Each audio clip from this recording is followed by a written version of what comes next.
Leading off for Texas Lutheran in the rubber match of this 3-game series, second game of the doubleheader, is the Blade Runner himself, Blade Strelsick, number 5, the first year playing left field. As you can see, he's boasting a stellar .421 average. No wonder he's been put up at the top of the lineup, and there he is on board at first base here. I'm joined once again by Sam McWhorter.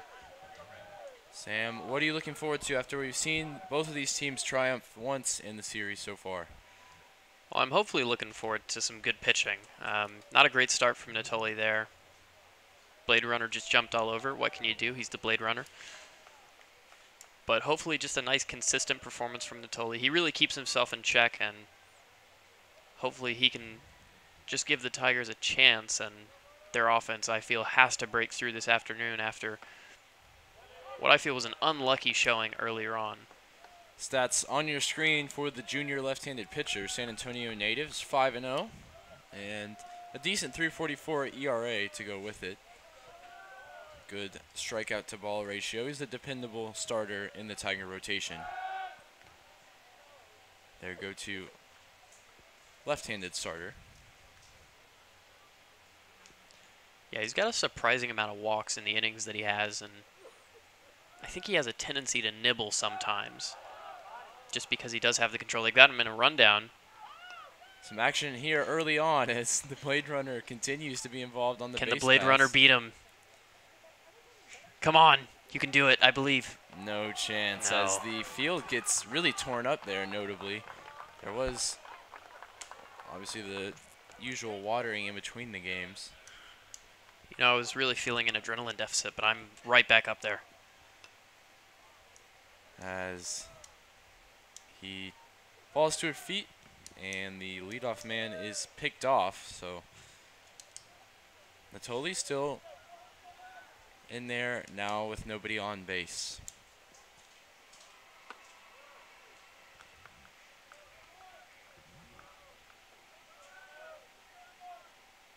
Last season, Natoli appeared against Texas Lutheran. He was given the loss. He went 4 2/3. Gave up 3 runs, I believe. Only 1 of them earned. But he was bounced from the game fairly early. Didn't go the distance in terms of 5 innings for a decision.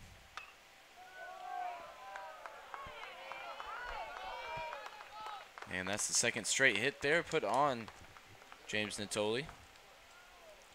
That was Tom Varner, who got a single in the 9th of the earlier matchup after going 0 for 4 before that.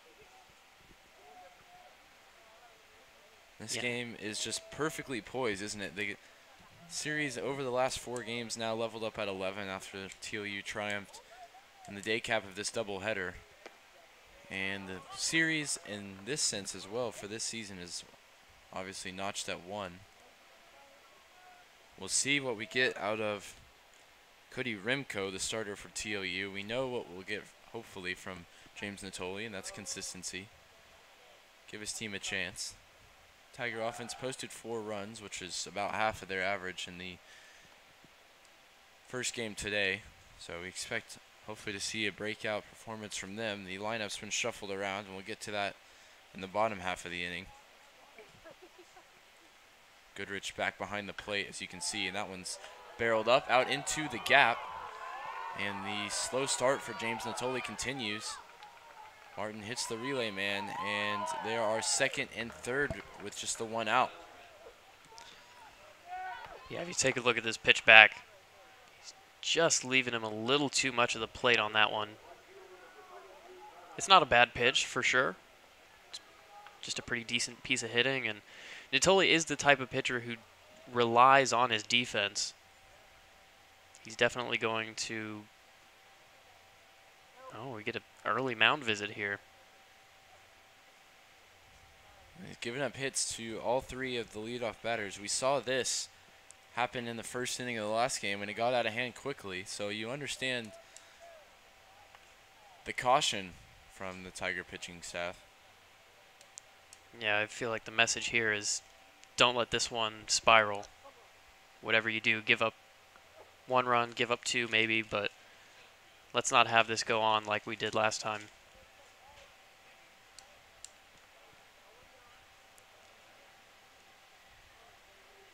Tigers gave up 7 runs in the top of the first, and they never caught up.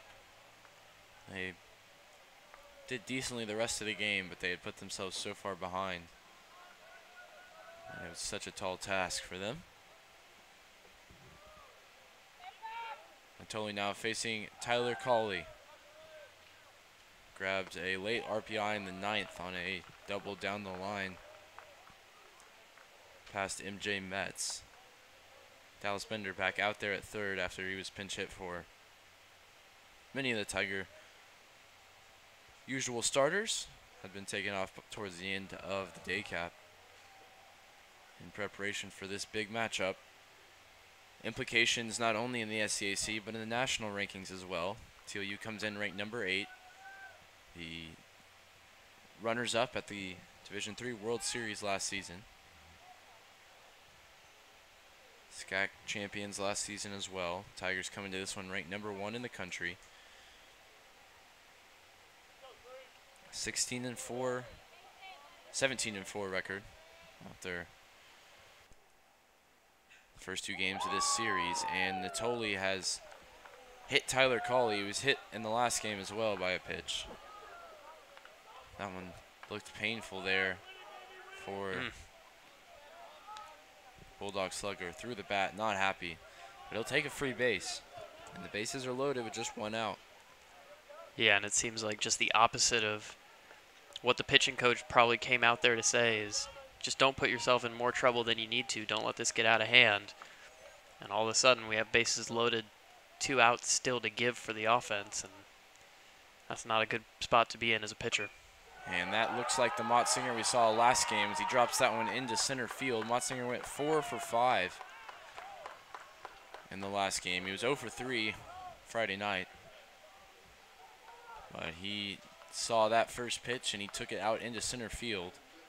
And the Tigers fall behind early once again. Yeah, that's just tough. I mean, Natoli seems to be executing his pitches, but TLU is just picking them up, teeing off on him. Good news is only 1 run comes in. The double play still on. It's Wyatt Ward, who's in as the DH for the second game today, comes up to the plate. He did not appear in either of the first 2 games of the series. San Marcos native. Plays first base at times. Today he's just in for his hitting duties. And this looks like it could be a double play ball. The flip to second and over to first, and the Tigers escape a bases loaded jam with only the 1 run on the board for TLU. We come up to the bottom of the first here when the Tigers will get their first look at TLU pitcher Cody Rimko. Don't go anywhere.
going to be Louisville, Texas native Cody Rimko, senior, on the mound for his first start of the season.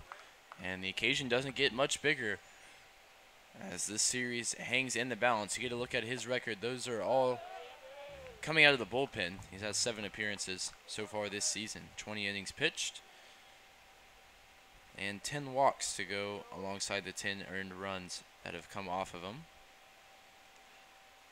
It's Brennan Caraway, interestingly enough, up into the leadoff role. He drew 2 walks as well as got on base with a single in the first game, so perhaps just trying to get a man on base by putting him at the top of the lineup. Elsewhere, Martin and Shamet, as well as Meredith, hold in the 2-3-4 roles. This one's going to be shot down the line by Caraway, and it's an excellent start. And you see why he's up there at the top of the lineup. He's performing well today, and they've backed him to continue to do so. Finishing out the lineup is Dallas Bender, Blake Johnson, Jack Wisniewski, and Logan Morrison in the 9-hole. Rimko really went fastball heavy that at bat. He's got a nice little two-seamer. It loses its run when he gets up in that top left corner of the zone sometimes, so watch out for that. That's what we had just then.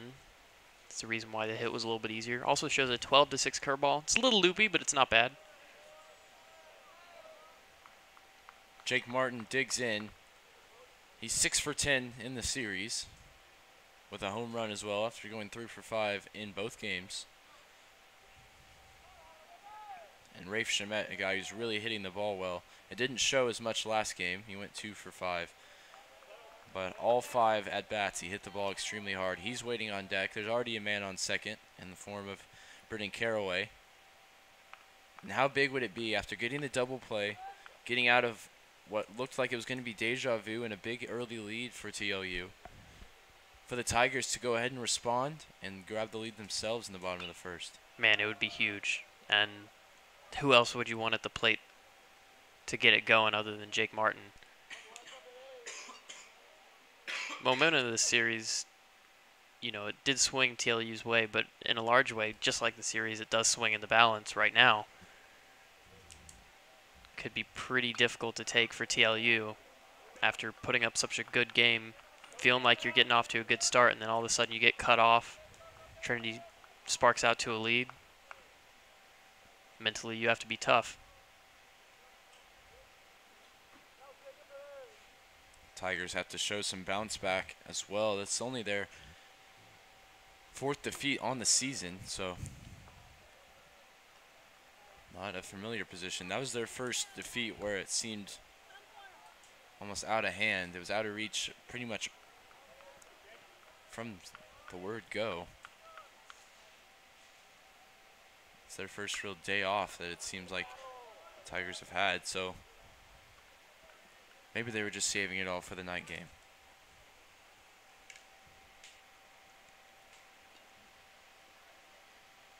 Rimko at a full count here. It'll be interesting to see what he trusts. I gotta think it's fastball. Martin thought so as well. He's just a bit late to it. Fouls it off. Stays alive here. Tigers making the senior on the mound work hard to try to get that first out.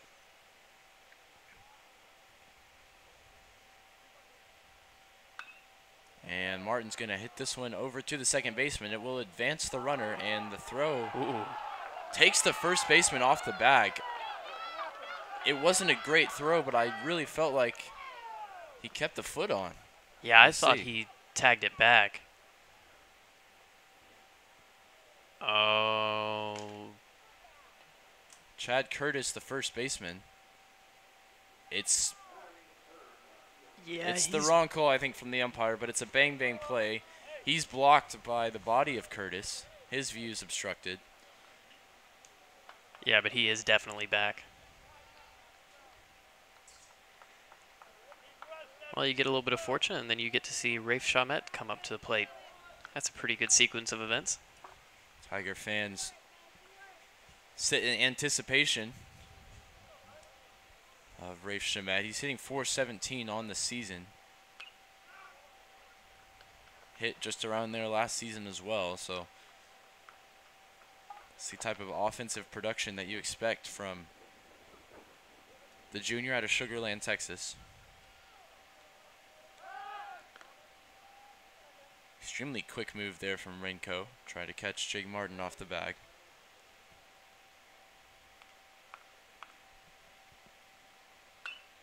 And there's a liner hit at the second baseman. A chance to turn two. And another call that goes against the Bulldogs. We'll have to get that one in slow motion as well. I really couldn't tell on first look. That was so tight. And Rafe Shamet, not a guy that's really ever going to get doubled up. But he does get there in time, this just barely. But because of how hard the ball was hit, there was that potential. Either way, the fielder's choice, and the Tigers level this one up at 1.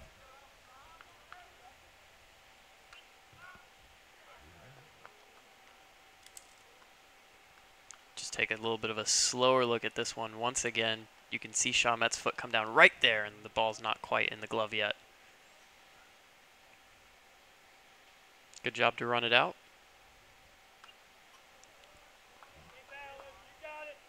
Meredith has almost ripped one twice on that fastball high in the zone. Meredith's guy who's been struggling in this series compared to his normal standard. He had a sac fly, and he went 1 for 4 in the first game. Had a single and came around to score, going 1 for 4 in the day cap of this doubleheader.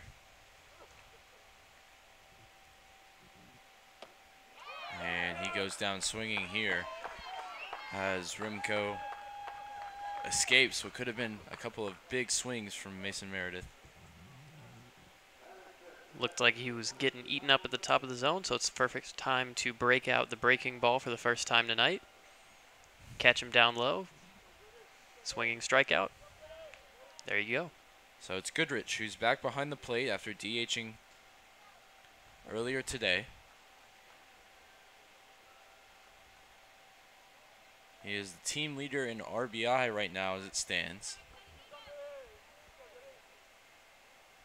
It would take quite something to score even Rafe Shamet from first. Some good arms out in the Bulldog outfield.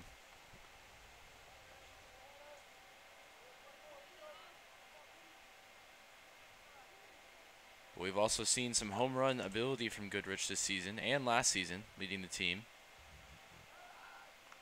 So that's one way to add 2 to your tally. Would be nice. Saw 3 home runs against Malinowski Friday night, and none in the 2 o'clock game. Which I think just means the Tiger lineup's due for a couple today.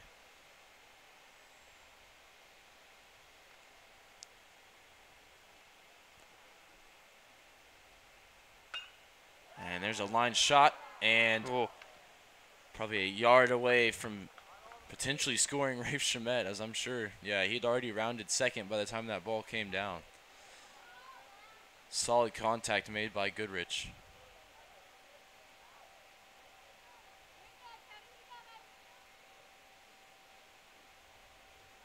Tigers scored 3 of their own in the bottom of the first of the day game.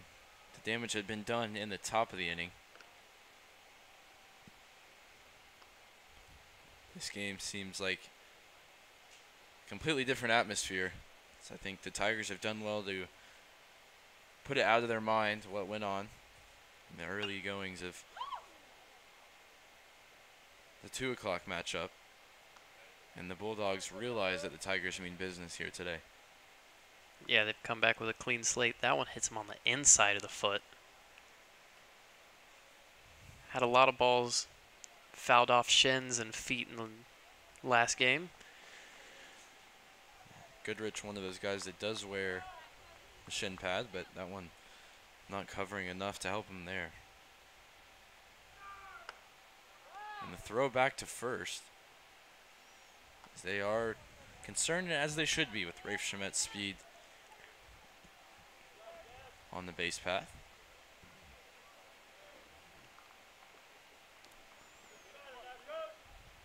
It's going to be a 2-2 delivery here from Remco. And that one is hit right at the second baseman. Solid contact made by the Tigers all around. And I think we'll see some more runs put on the board as we go through this game. The Tigers will take the field here with the game level at 1 on the Tiger Network.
Just limited to a couple of warm-up throws there for Natoli as Goodrich scrambled to get the gear back on.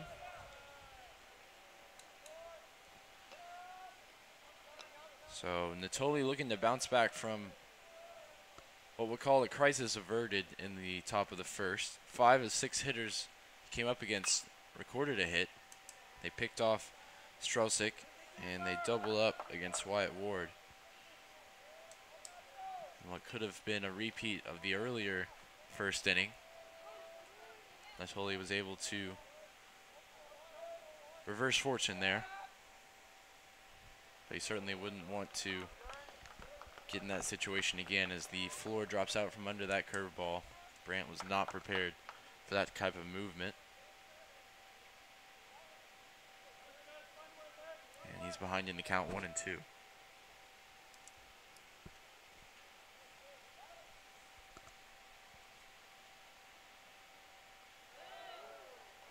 Tigers offensively also giving Natoli a bit of peace of mind by leveling the game back up. Saying go on out there, you've got a fresh slate for the second inning.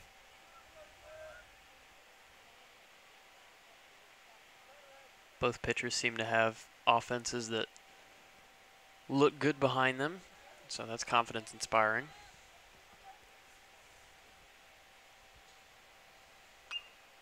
This one is popped up high. It's in foul territory. The play should be made by Dallas Bender, and it is for the first out of the second inning.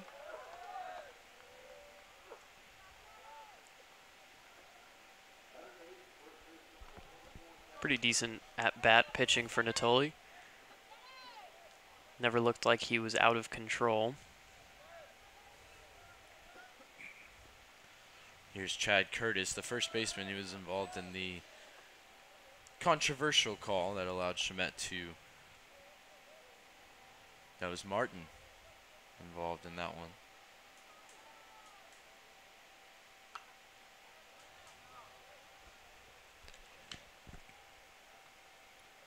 Natoli's still getting a lot of contact off of his pitches, but at least mostly staying in foul territory for now. Natoli certainly got a ton of run support this season as well. With an ERA, it's not bad, it's in the mid-3s, but 5-0 is very good, and I think that points to the offense that the Tigers have been able to provide him. Yeah, I think it's a combination of that and, you know, consistency, because you can have a 3.44 ERA a lot of different ways, and the way he's done it has been solid, perhaps unspectacular performances. You could have a guy that goes out there, throws up a shutout, and then the next game out allows a ton of runs. Natoli's not that guy. He's going to give you a chance every time. It's going to be the payoff pitch here against Chad Curtis. And we'll get another look at it. Not sure what Curtis is motioning. Clearly frustrated about something.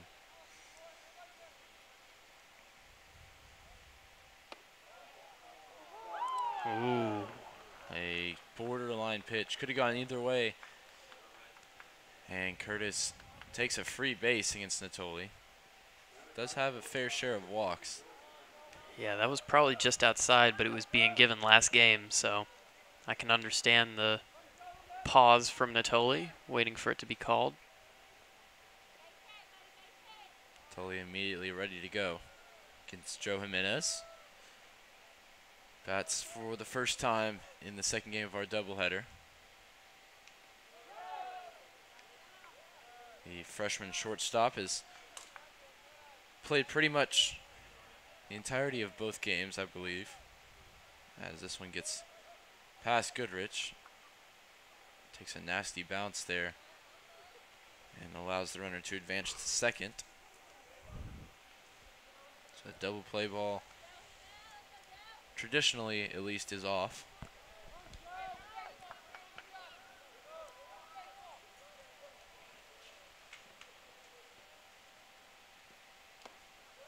Another one.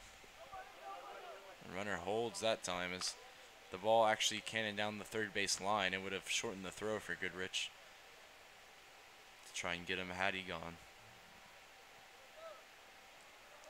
Yeah, you can see the flipping of the glove by the catcher there. Wasn't sure how to attack it. And you don't have a lot of time to react anyway, but especially so when that happens. Good pitch on the bottom corner there, though. Jimenez reached base twice earlier today, but neither threw a hit. He was 0 for 3, finished the game with a couple of strikeouts. And this one he's going to get down for his first hit of the day. It should score the runner from second. And the Bulldogs will regain the lead here. Oh, not quite. They decided to hold him up over at third. Apologies there. So runners at the corners and 1 out. And the double play situation is back on. But it's going to be tough to double up this man, the Blade Runner, Blade Strelsick. You know, we've seen a couple of pretty conservative plays from TLU throughout this series. Yeah, it certainly felt like, at least I wanted the excitement of the play at the plate. They didn't want to test the arm of Meredith. And he has a good one, so I can understand that. Still, though, it seems like when a game is hanging in the balance, might be worth a shot. That one is solid pitch to open the at-bat for Natoli. There's Big Bend. Natoli wants to work quickly. Strelsick has to take in the signals first. He bats with a slightly open stance. A little bit of a toe tap with the left foot. Majority of the TLU Bulldogs going with the stirrup socks today.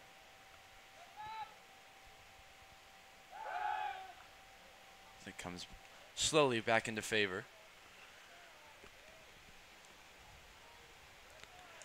I like it a lot better than the super baggy pants of the early noughts.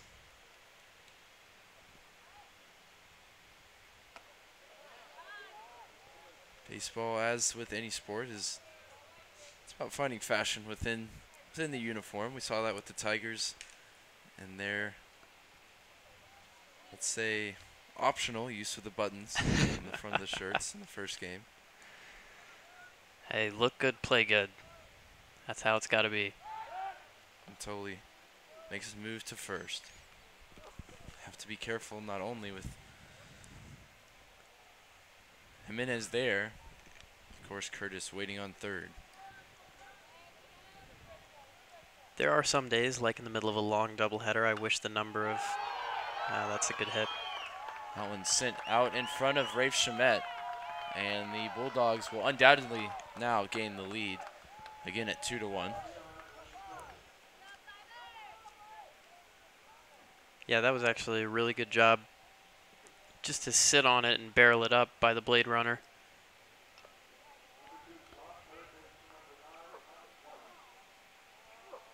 He continues what has been a very solid series for himself. Came in as a pinch runner Friday night and then played both games here today. Tim Scandal wants to have a chat with Natoli, who struggled a bit here. He's had decent command, but the TOU hitters are seeing him well. Yeah, I think that's a perfect description, and it's really tough to tell what exactly the issue is, whether it's confidence or whether he's just not hiding the ball well. It's pretty difficult to say, but one way or another, TLU has been barreling him up, and that's something that cannot continue if the Tigers want to win this game. Tigers had to go through, I believe, 4 pitchers earlier today, only 2 Friday night. And in contrast, the Bulldogs have opted to save basically their entire bullpen. They've used 2 relievers in 2 games, pushing their starters well over 100 pitches. I think today, with Remco, we won't see anything near that length as this one's hit. It was a double play potential, but it came up hard on Blake Johnson. See, it's choppy in front of him on the dirt. Don't know if that played a part, but they get the out at first. He thought about it and then realized who was running, and then just flipped it over to Caraway for the easy out. So it's Gardoni to try and extend the inning. Second, third, and 2 outs. Natoli needs to get out of the inning with minimal damage once again here. So that one finds the outside corner of the plate. Gardoni really keeps his weight on his heels throughout the swing. And you can see it in the setup. He has his front foot so far back to get some weight on that toe. And then he closes it up. And you can see when he swings, that front toe comes up, swivel on the heel. It's difficult to make consistent contact in the zone like that, but those heel swingers sometimes can just have a lot of power. He's quickly behind in the count here, 0-2. He's had a decent series. Nothing crazy. But a chance here for TLU to extend the early lead once again. Big chance, though, for Natoli to get out with minimal damage. Here's the pitch, and he gets a big swing and a miss. And a pitch that was in the dirt. And Natoli once again gets out of the jam. We'll head to the bottom of the inning with the Tigers trailing by 1. We'll be right back with you.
After the one-run lead was reestablished in the top half of the second inning, Dallas Bender is the first Trinity player looking to get back in this one.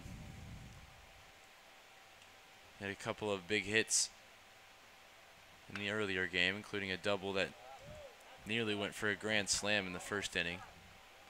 Had a home run on Friday night. And that foul ball was smoked.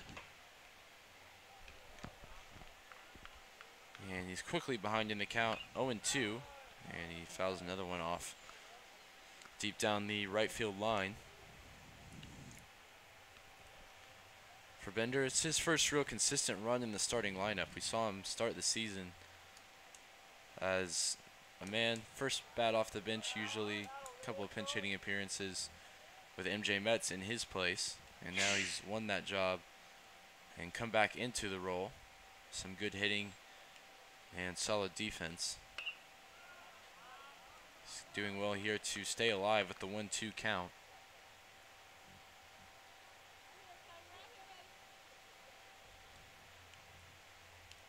Bulldogs have quite a few pitchers available for this evening fixture. As this one goes up the middle, it's going to be a really good play made by Joe Jimenez. Bender, not the quickest runner on the base pass for this Tiger team, although we did have a game where he had 2 triples. Unable to beat that one out. Triples are pretty fluky, though.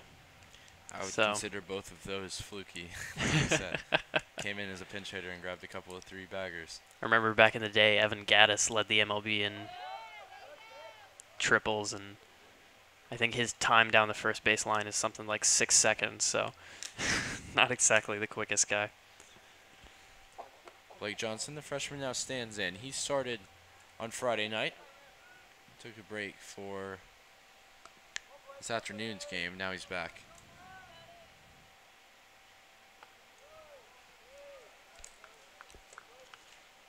Rimco missing with the breaker twice now. Down and left. Johnson went 1 for 4 on Friday night, scoring a run on a single in the first inning. Skies this one out to center field, and it's a fairly straightforward play for Motzinger. And the Tigers have 2 gone quickly here in the second. Jack Wisniewski up next, looking to extend the inning here, perhaps, with a hit. He's had a fairly run-of-the-mill series. His average came in at 300, and it's dipped down below for the Tiger shortstop.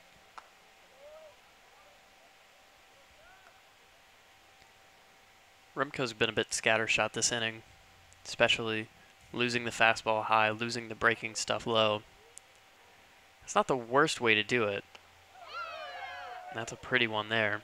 If you can just move both of those a little bit closer to the median, all of a sudden you're in exactly the right space. So probably won't take much of an adjustment for him to get back on it. That one does come in high, like you said.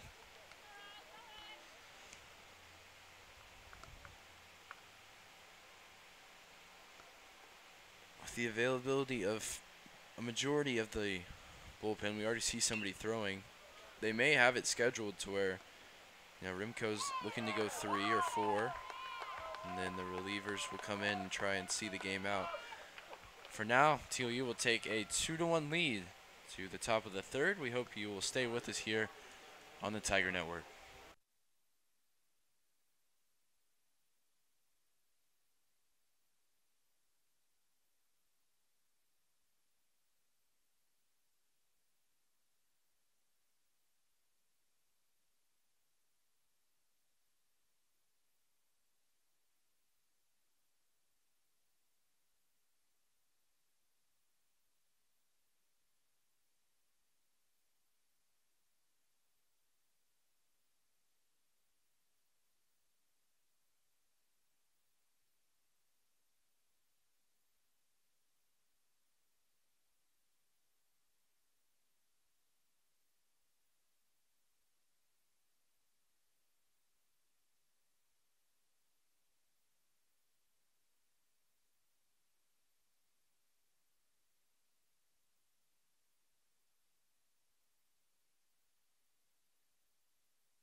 4, 5, 6 due up for the Bulldogs here in the top of the third. It's Cauley, Motzinger, and Ward. Cauley first pitch swinging, sends it foul down the line.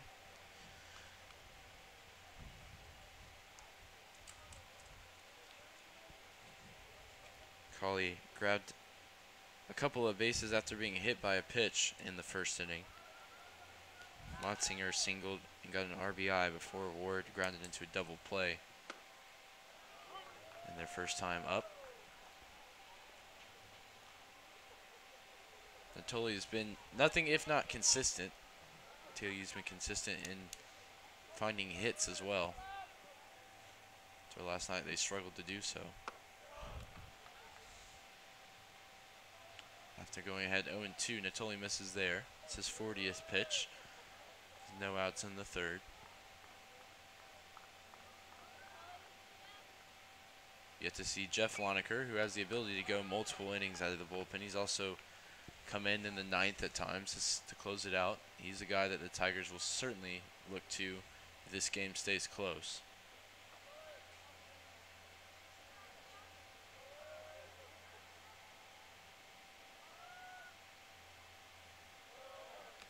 That one drops in. He's in danger of perhaps losing this 0-2 count. It's 2-2 now.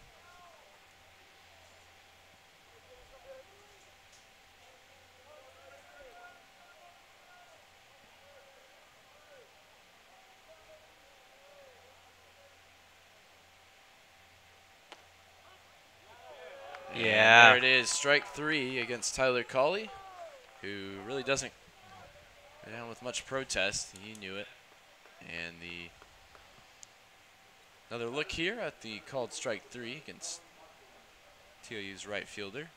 Good frame job from Michael Goodrich as well. Help out his pitcher. It's 2 straight strikeouts for Natoli on the mound. Yeah, and he looks to have found something here. From the looks of it, his upper half is rotating slightly differently, and he's using a bit more force with his core to pull the ball down, maybe resulting in a little bit control or just more spin on the breaker. But to me, it looks like it's put him back in sync, and I'm seeing that fastball a little bit better located, and that breaking ball looks a lot nastier than it did in the first 2. Motzinger's having himself quite a day over the 2 games. He's already got an RBI single in this one. He went 4 for 5 in the day cap. He's made a couple of plays out in center field. He's down 1-2 in the count here. And that's another one that could have been called. At times it has been given today. Instead it goes to 2-2.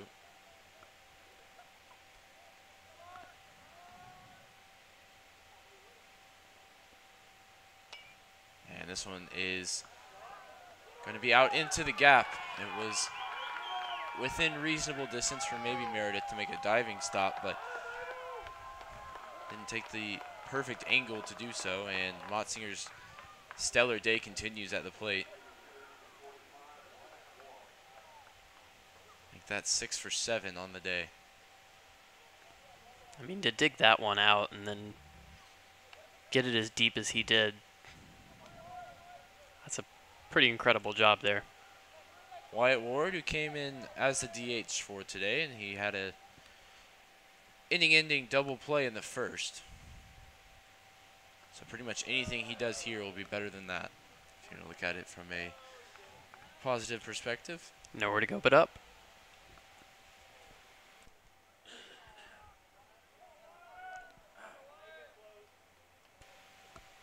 Junior has featured infrequently so far for Texas Lutheran. Getting the opportunity here in the rubber match of this series. Hasn't made a ton of contact, but generally willing to take a walk.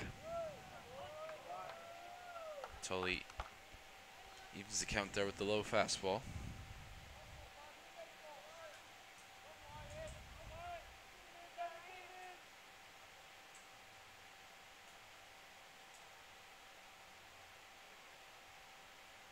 Double take against the runner at second, and that one comes in. bit high. 2-1. TLU now at 14-6 after playing their 20th game earlier today. And a big swing and a miss from Ward that time. They opened the season going 3-0 in the Rusty Greer Classic. And they lost 4 out of their 5 games. Now 6 losses. 4 out of their 6 losses came in late February. And they lost the series to UTD, which was a shock. And then they came into the game Friday night after beating UMHP 13-1. That's another excellent strikeout from Natoli. We'll get another look at that. As Ward goes down on strikes. It just broke across the zone. And Goodrich held it up to make sure the umpire knew. Yeah, he's just been able to find that bottom part of the zone ever since making that slight mechanical tweak. And when Natoli gets on a roll, he can really start rolling through lineups quick, so he may be able to start doing that. Spencer Brandt now, who popped out to start the second inning for the Bulldogs, is who they're going to have to rely on to extend this third inning. 2 outs and the runner Motzinger on second after a double a couple of batters ago. And this one is turned on and it stays foul, luckily for the Tigers. Brandt got a hold of that one, but he pulled it too far down the line. Yeah, Natoli left that one, but can't have every pitch be perfect.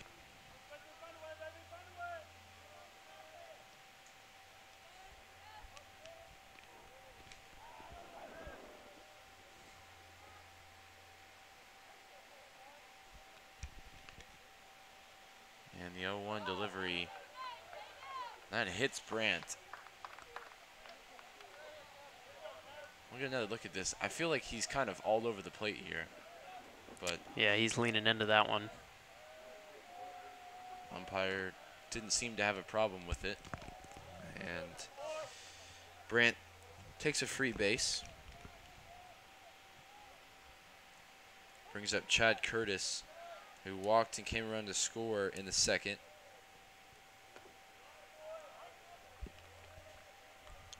Umpire was a fan of that pitch. So Natoli out in front now. Pitch count getting up there. 57th offering on its way. We're not out of the third inning yet.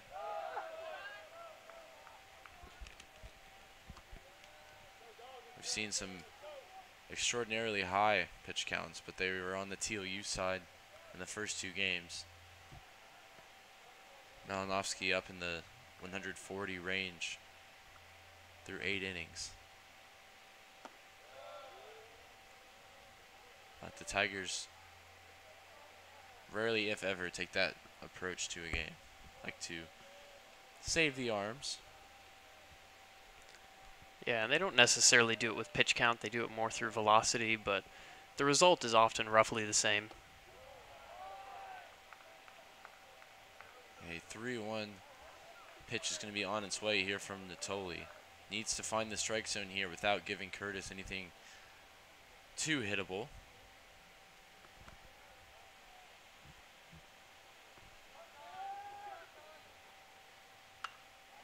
And that looks like something very hittable. We'll see if it stays in the park. It comes off the wall, probably 2 feet away from leaving the stadium, and it will result in almost a play at the plate. Instead, the TLU lead is pushed to 3 runs.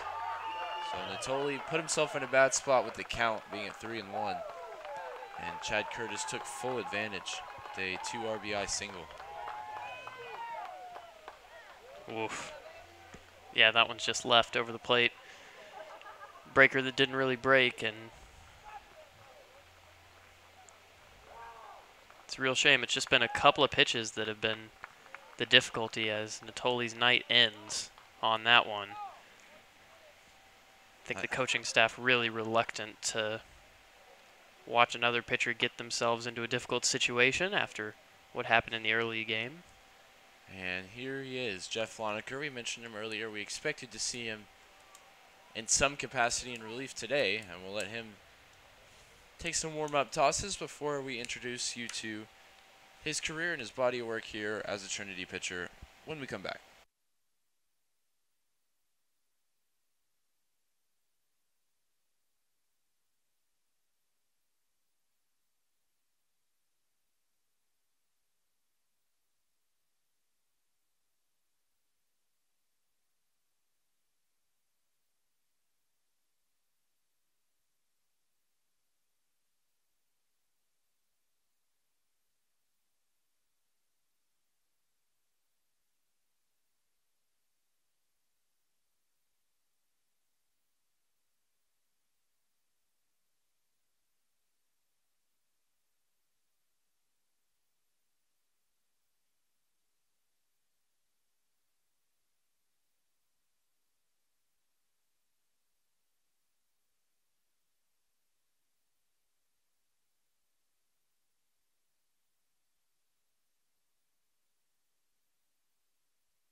If you're a fan of Tiger Baseball, you know all about Jeff Loneker. He's been making appearances as a pitcher, both as a starter and reliever, throughout the course of his 4 years. Now a senior, the Bel Air, Texas native. Boasts some very good stats for this season, including an 8-inning starting outing, which he was victorious. As you can see, his record at 1-0. Big strikeout pitcher, high velocity, usually coming out of the bullpen.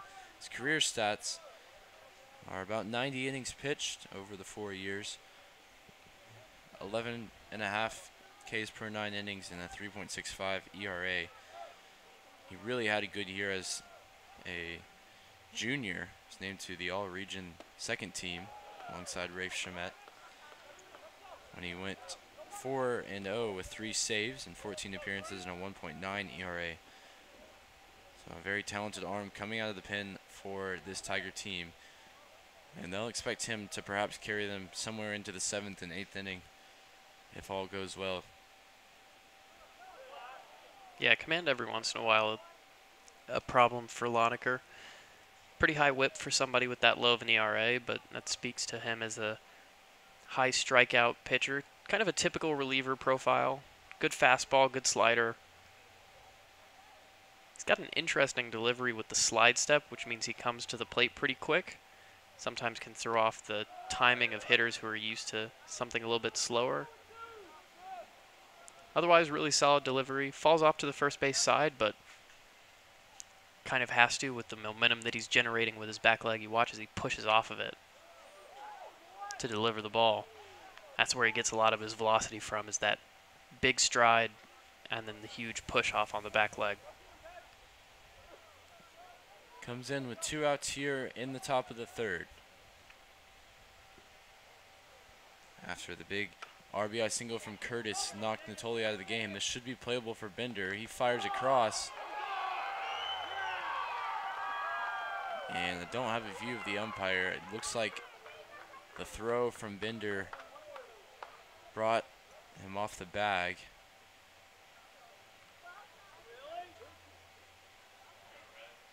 At least in the opinion of the umpire. Here is that look. The camera bounces back.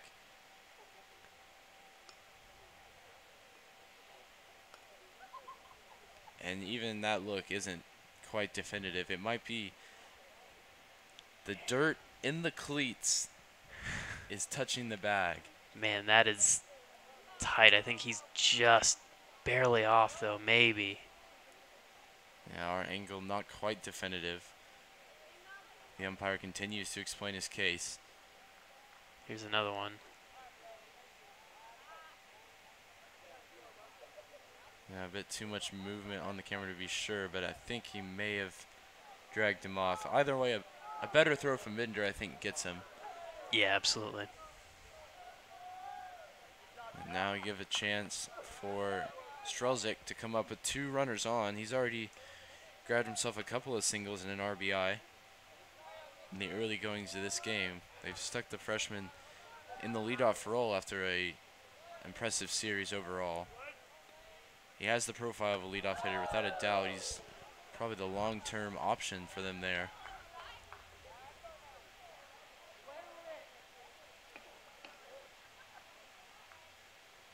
And he has the best name in the business. Hitting almost 500 now in his freshman season. Big cut. Playing out in left field, listed as a utility player. He'll most likely solidify into a particular role as his career goes on with the Bulldogs.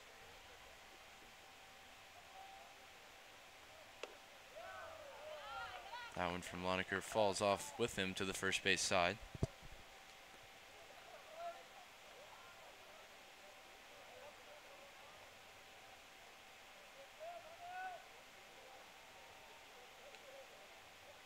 As the Tiger reliever comes set, and he gets a big swing and a miss. Out of Strelzik.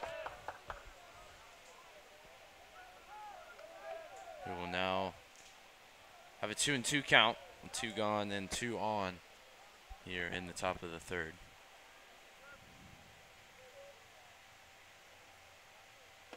And another big swing and a miss from Jeff Loneker. He comes in and gets the job done. The Tigers get out of the inning after a big RBI single from Chad Curtis extends the lead, to 3 runs. The Tigers will have the opportunity to answer here in the bottom of the inning. It'll be Morrison due up in the 9-hole, just how they planned it with their usual leadoff hitter, when we come back here on the Tiger Network.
So the Tigers' traditional leadoff man will lead off here in the bottom of the third. He's hitting down in the 9 spot today. He led off in the first game. He's been part of the lineup reshuffle, trying to get something going. It's a big cut there from the Temecula, California native.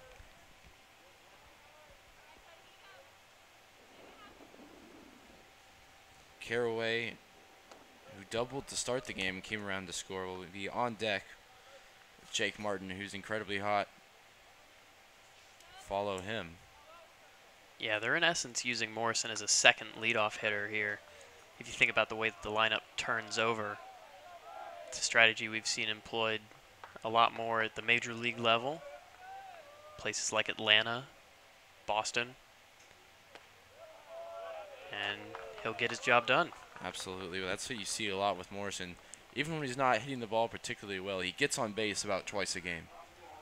And there's one time for him in his first at bat. Base on balls places him at first, and it brings up the top of the order with a man on base. Exactly how they drew it up.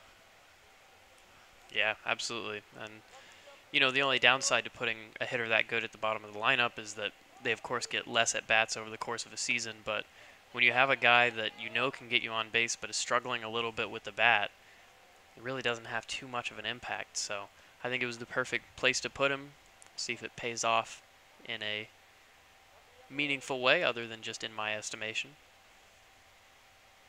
I think your estimation is meaningful, Sam. Thank you, Ryan. We need to see it produce results here on the field for Tim Scannell's team, who are in danger of losing their first series of the season.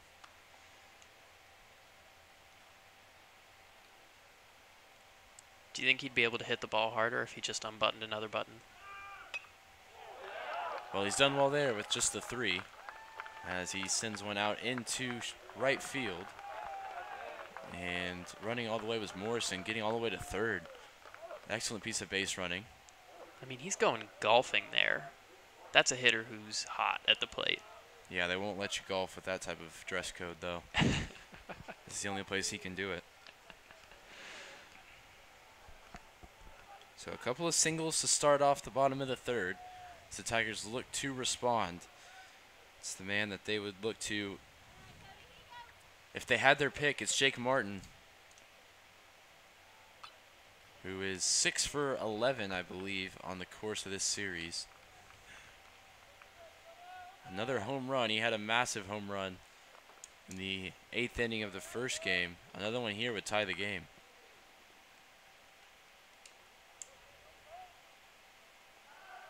Move over to first.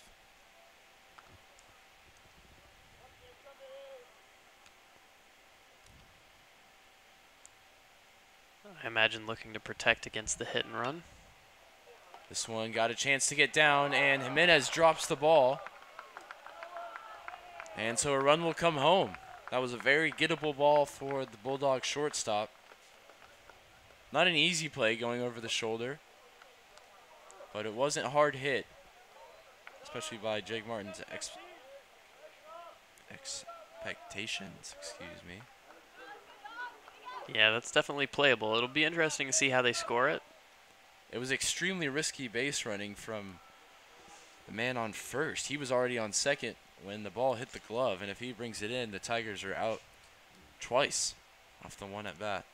Yep, sometimes you're going, and I imagine that was a call that was made even before the pitch was thrown. So in that case, coach says, my bad, and you go sit down in the dugout and wait until you get another chance at it. Nothing you could have done. Chalmette gets one. Similar to Caraway's single, and the bases are now loaded for the Tigers with nobody out here. Something brewing in the bottom of the 3rd. Yeah, and these balls are just finally falling in. All day they've been putting the bat to the ball, and now they've just been able to have a couple touch the grass. Got a little bit fortunate with one, and might be all it takes to get them back on track. The Martin hit officially ruled a hit as opposed to an error. All right. He'll take that. Meredith swings through the off-speed pitch there from Rimko. He's worked himself into the jam of all jams. Bases loaded, no outs, and the cleanup hitter up at the plate. Really interested to see how Meredith responds. He got pitched to very precisely in the last game. Breaking ball after breaking ball. Gets This on one there, but it's going to be held at second base, so a run does score. And the Tigers are within 1 in this game. Meredith's struggles continue, but he does bring runs home. We saw him get a sac fly in the Friday game. Here he brings one home with the fielder's choice. I think he would have beat the throw out had they decided to make it. have to agree with that. So runners at the corners, still only 1 out here. Chance for the Tigers to take the lead, at least draw level here with Michael Goodrich. Goodrich, the team leader in RBIs. Chance to hit the 20 mark, be the first Trinity Tiger on the season to hit the 20 mark.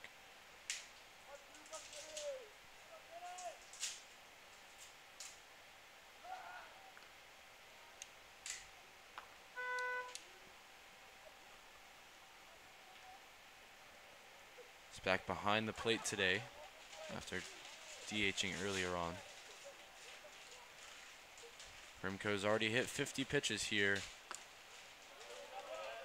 in the third. Still plenty of work to do to get out of the inning. Or maybe it's just one pitch if they find a nice ground ball up the middle.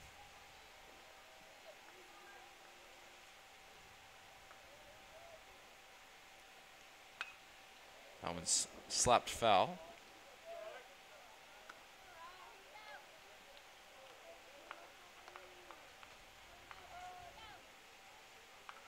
In the 2018 campaign as a junior, Goodrich had 33 runs batted in, so he's certainly on pace to surpass that.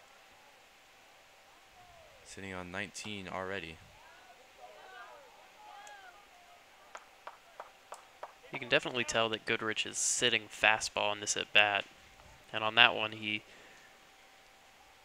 could tell there was just a moment of indecision where he went, man, that's my pitch, but it's a little bit outside. Swung on it anyway and made contact, but it does put him a little bit closer to the strikeout, unfortunately. And now he has to protect against everything. So with one gone, he's got a 2-2 count. The Tigers need at least one more to draw a level in the bottom of the third.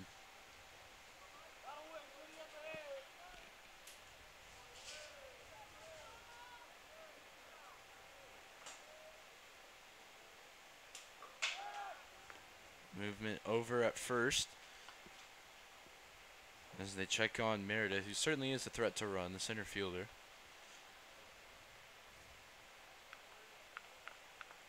We've seen it be called before with Goodrich at the plate. And this one is a disappointing pop-up for the Tiger catcher. And that will leave the duty to Dallas Bender to try and level the game up.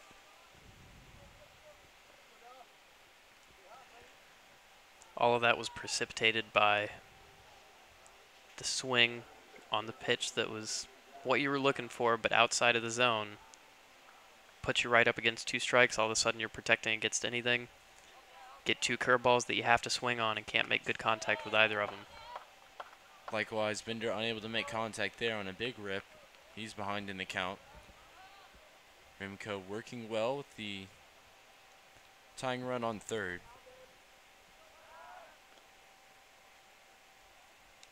And also continuously checking on Mason Meredith.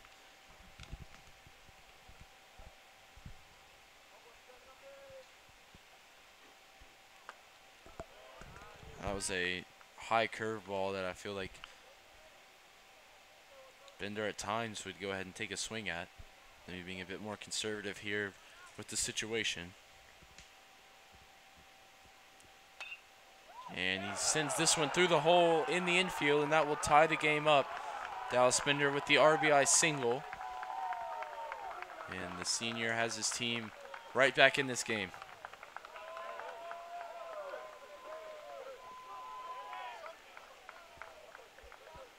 Really solid piece of hitting here. Just stays on top of it, and these are the types of hits that were just running into fielders in the earlier game. Now they're finding grass, and the offense seems to be humming along, but really they're doing just about as good a job, and that's going to end Rimco's night. As you'd mentioned, there was work in the bullpen being done, and I imagine the goal was just to get him through three. Going to have to go an out earlier than they wanted to, though. So we'll see which reliever they opt to go with. We haven't seen many relievers so far in this series, so they'll probably be new to us, and they'll be new to you when we come back on the Tiger Network.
So we expected we might see a new face on the mound for the Bulldogs, and instead it's Matthew Hickey. He's back, the left-handed sidewinder from Houston, Texas. Boasts a 3-0 record and a 4.05 ERA. He appeared late on in the first game on Friday night. And for those that missed my analysis there, the operative words are funk, funk, and more funk. This guy has it all. The Clayton Kershaw hitch, the sidearm, the slider. It's all coming at you weird, and it's pretty difficult to deal with at times. I'll be interested to see, though, the second time that the Tigers have seen him. We talked about in the first game, maybe he's a guy that is really effective the first time. Can the Tigers key in on some things that they saw in that Friday night game, as a fairly simple double steal was put on there, and it appeared like no one was awake. Was just asleep as both runners advance and the forced plays are gone. Certainly doesn't help your pitcher out any. But you made a great point, and I think that, you know, baseball is so much about adjustments. It will be really interesting to see how they do with him the second time through. But when you have a guy like this that hides the ball so well, sometimes it's difficult to even pick the ball up out of his hand in the first place. So I think there are definitely some adjustments that can be made. Most of it's probably down to the pitcher, though, just being able to keep it down in the zone. You wonder how long they've brought him in to go as well. Kind of stamina he has after going last night as well. There's quite a few pitchers listed on the roster, but a lot of those boast ERAs above 5, and they probably don't feel comfortable going to them at this point in the season. Their best ERA is posted by Drew Waller, who is yet to give up an earned run in 11 innings pitched. We'll probably see him later on. And Dylan Morrell, who we saw start the day cap, came into today at a 2.39 mark. But Hickey's just got himself into a bit of a sticky situation now. Bases loaded for the second time this inning. 2 outs for Jack Wisniewski. Wisniewski takes the first pitch in there for a strike. And as I mentioned time and time again with lefties, watch them against left-handed batters. So often they tighten up. All of a sudden they're able to find the strike zone. You're like, this guy couldn't find the broadside of a barn when he was facing a right-handed hitter. Now they're facing a lefty. They're able to tighten up some.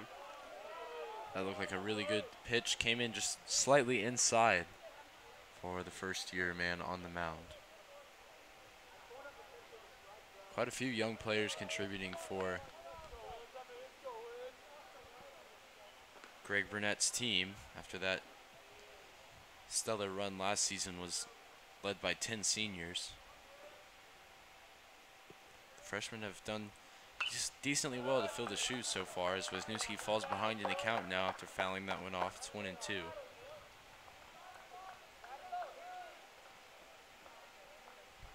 Obviously, you're not going to replace a Riley Chauffeur, but maybe you have a couple of guys that can come together and have that similar output from an offensive standpoint. Another one fouled straight back for Wisniewski. Staying alive here with the bases loaded. Don't want to leave 3 guys on here and the opportunity to take your first lead since Friday night.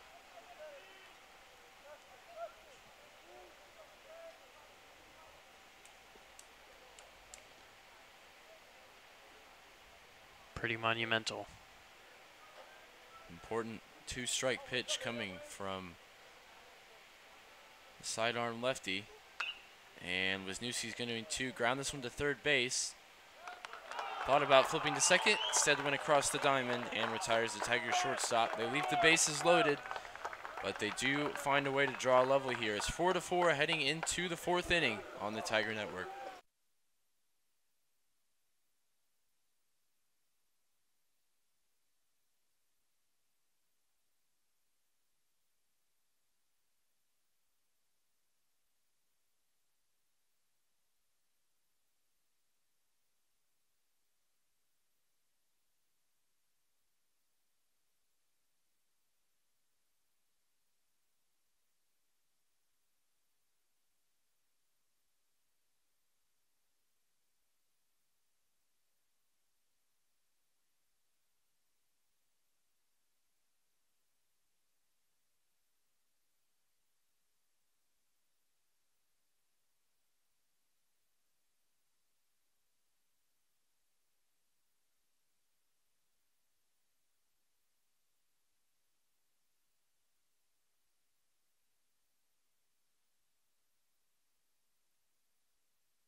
So Loneker continues on the mound as the battle of the number 9s leads us off here in the 4th. First pitch swinging is Varner, and Wisniewski had a really tough play to make there, and he was unable to come up with it. Would have had to field that, spin around, and beat Varner to the bag. So one pitch, and he's finding himself sitting pretty on first base. Gardoni up to bat. Gardoni had a big double to bring Varner home in the first inning and struck out. And we thought Natoli was maybe finding some rhythm in the second. Ooh. Big miss from Loneker there. Free base for Varner.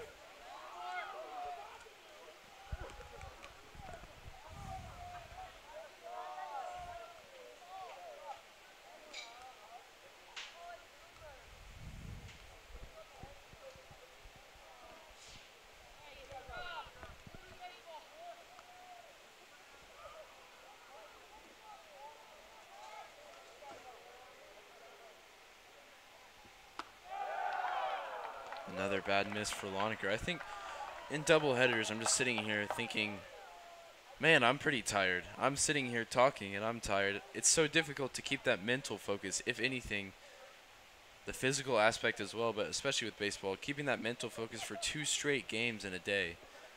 You're probably thinking about, oh, I've got homework. Oh, where are we going to go to get dinner tonight? You've got to stay dialed in for every play, especially in a monumental SCAC matchup like this between 2 teams that are ranked in the top 10 in the country. How difficult is it to just stay tuned in? I mean, it's incredibly hard, and I think that's why it's always such a good test of a team as a doubleheader, because you do have to stay so mentally tough, and it's draining. And I think that the best teams are able to come through, and they're able to do it. But everyone else, it's tough, and you see your performance levels slip. You see that 1 or 2 pitches that you normally would be landing in the zone, they fall out of the zone. You see that pitch that you would normally catch go by you. The best ones step it up. And one of these 2 teams is going to do it because they're both very good.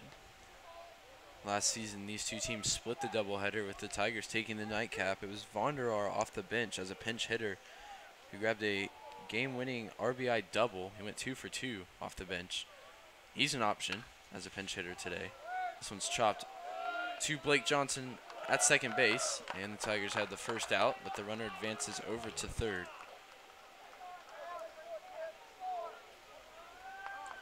So, will we see Jack Vanderar? Will he repeat his heroics from last season as the Tigers came out on top 5-3, winning the series in Seguin?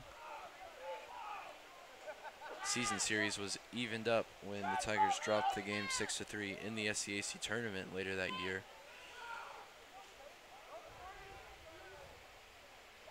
And you could argue that that one game was worth more than the other 3 combined, as Colley swings right through Loneker's first offering.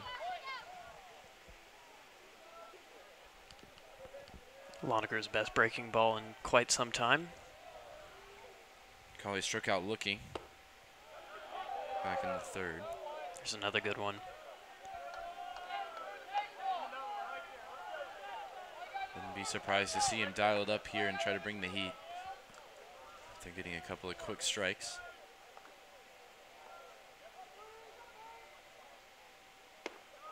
Goes back to the breaking ball, and that's the second time that Colley's been rung up. Tigers looking to get out of this jam with the man on third are back in the driver's seat with 2 outs.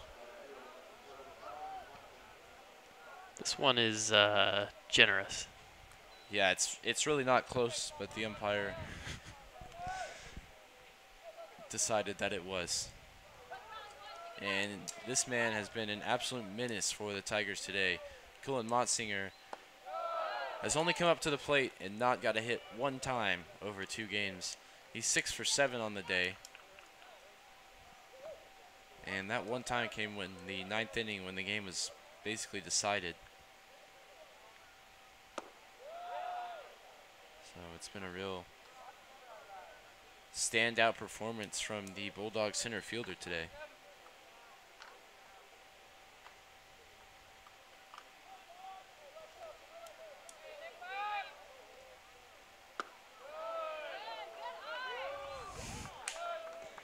That one comes in right at the belt.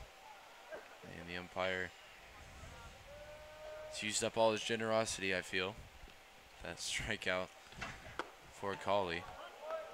Oh, but that one was good. 3-1 count now for Lonaker. Man on third, but 2 gone here in the top of the 4th. The game's all even at 4 apiece. And that is the same pitch that he called against Cauley. So nothing if not consistent for the umpire there. Maybe nothing but consistent. Oh, man. And that one is going to get down in the corner. That's unfortunate. Looked like it came off the tip of the bat. And Lonaker gives up the 5th run of the day for the Bulldogs. But man, Colin Motzinger today. Can't say enough about his performance. He's just doing it all. Did it on defense. Even picked up a web gem when he lost one in the sun. This is a good, solid piece of hitting down in the zone. Just manages to slice it off, and what can I say? The guy's killing it. So he stands on second. Still 2 outs, but they've regained the lead here in the top of the 4th. It's been a back and forth affair so far. Runs on both sides. Wyatt Ward, who's had a start to the game he'd like to forget. He's given the Tigers 3 outs in his 2 at-bats. He's come in as the DH for the 2nd game today. Maybe as it gets a bit darker out, I'll start feeling more comfortable calling it the nightcap. Still very much feels like a day game with the 5:30 first pitch. And looks like this is actually Cole Irby, so the Wyatt Ward experiment ends so far in the 4th after a disappointing afternoon for him. Cole Irby's returned to the lineup after getting a quick break played in the first game. Apologies for not picking that up right away.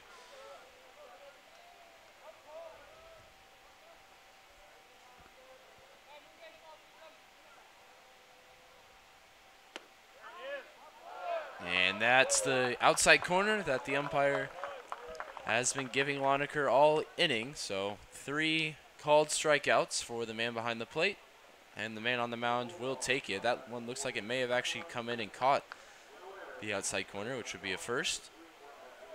But we will return in the bottom of the 4th with the Tigers now trailing by 1, looking to get back in front here in San Antonio.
So for the second straight inning, it's going to be Logan Morrison to act as a quasi leadoff hitter. He's hitting in the 9 role, but he led off a very successful third inning. Saw the Tigers draw level. And he sends this one down the line. He walked to start that one and came around to score. So the top of the order waiting in the wings here as Morrison is down in the count 0-2. He'll have to be careful to protect the outside corner of the plate after what we saw in the top half of the inning. The umpire was very lenient in giving these called strike 3s out towards the left-handed batter's box. Here's Hickey's delivery. A defensive swing from Morrison. And stays playable, and it's brought in for the first out of the inning. Morrison knew immediately that it was most likely going to be caught. He turned in disgust towards the dugout.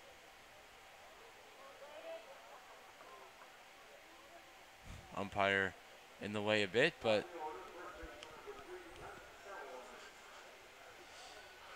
Chad Curtis able to hang on, and Caraway now is up to the plate. Ooh. Painful one there as Caraway's put on. He's got on with a striking regularity so far in this one. He squares around a bunt. I mean, that one doesn't catch him by much. On the back of the leg.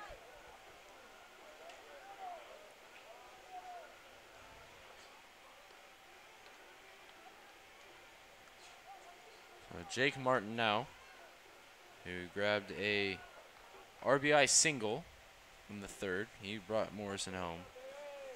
It's 1 for 2 today. He's hitting over 500 in the series. Look at Caraway squaring to bunt, and he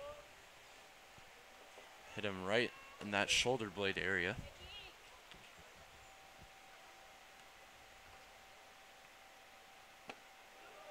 Excellent pitch there from Hickey, finds the bottom of the zone. It's 0-2 quickly. It's the Tigers' right fielder.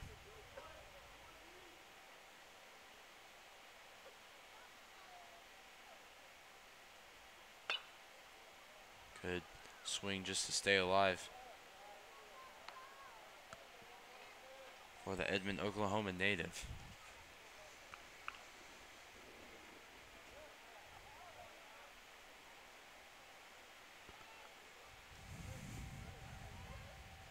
The second straight 0-2 pitch, and that one's going to be roped out into left field. And the 0-2 pitch is taught a lesson there by Jake Martin. Who else? He's been a menace at the plate all weekend. TLU does not want to see that man stepping up at any point in the game. You have to say Hickey's left that one over the plate unnecessarily with the 0-2 count. Jake Martin recognized it and pounced. And now there's 2 on with just 1 out.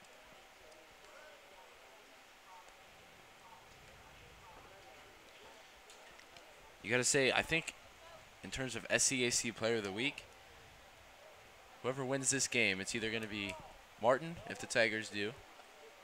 Could be Shamet as well. He has a shout depending on how the rest of this one goes. Or it'll be Motzinger, without a doubt, if TLU ends up victorious and takes the series. Yeah, I think that's spot on, but if Trinity grabs this one, it's hard not to give it to the guy that hit probably the biggest home run that I've ever seen in this stadium. Certainly fair to say he showed every bit of power he's got on that one. As Shamet squares to bunt, and he may beat this out. And the bunt, I think if it's a little bit better, he does. It was put pretty forcefully out towards third base, but it does the job. Kind of strange to see your best hitter score on the bunt there with 2 runners on. It's only the 4th inning. Yeah, I mean, maybe he feels he can beat it out. think that that's maybe the thought here, but he's not far away. Lefty on lefty, maybe that's also part of it. But, I mean, Chamet is just such a good hitter. When we talk about statistically the decision to do that with only one out, it looks like a bad one. We'll see if it pays off. You know, obviously you have to coach to your team, not the numbers, but definitely not what I would have had him doing, stepping into that box. We'll see what Mason Meredith can bring. He needs something to get out of a mini slump here in the series. This one's sent out in towards right field, and if there had only been one out, perhaps that brings the runner home. Instead, it ends the inning, and the Tigers leave two in scoring position. Will they live to rue that missed opportunity? We'll see. We'll head to the top of the fifth with the Bulldogs still on top, 5-4.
It's going to be Spencer Brandt to lead off against Loneker, who continues on the mound.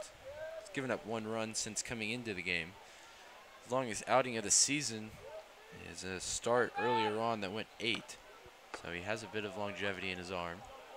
And he hasn't appeared in either of the previous games in this series.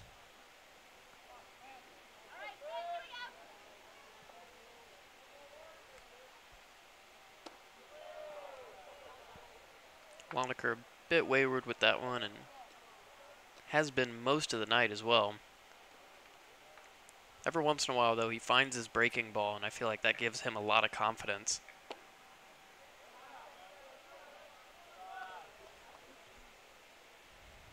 That almost looked like a changeup. I didn't quite catch a clear view of it, but that would have been the first one he's thrown all night. This one is chopped towards third. A big arm is required from Dallas Bender, and a big arm is supplied from the senior, who gets the first out. And Brandt returns to the dugout, bringing up Chad Curtis.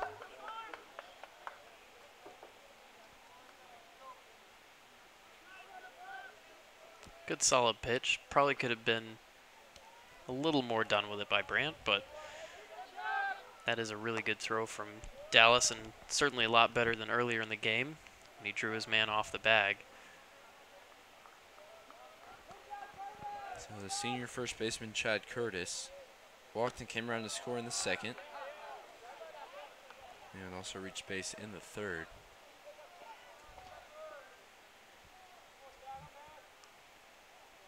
Loneker has retired 3 of the last 4 batters, 2 of those on strikeouts, 4 of the last 5 batters even.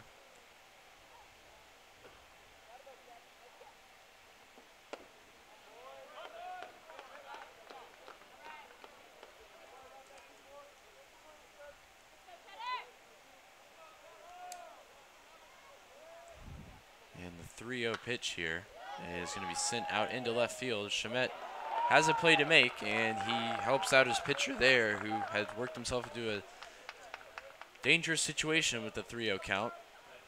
interesting to see in such a close game that Curtis had the green light there.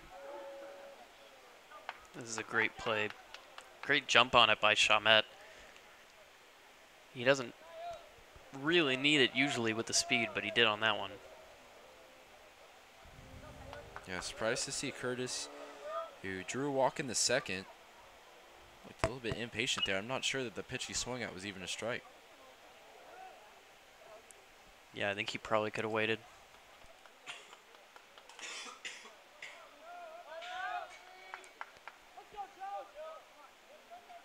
Jimenez has had an interesting series. Up and down for him.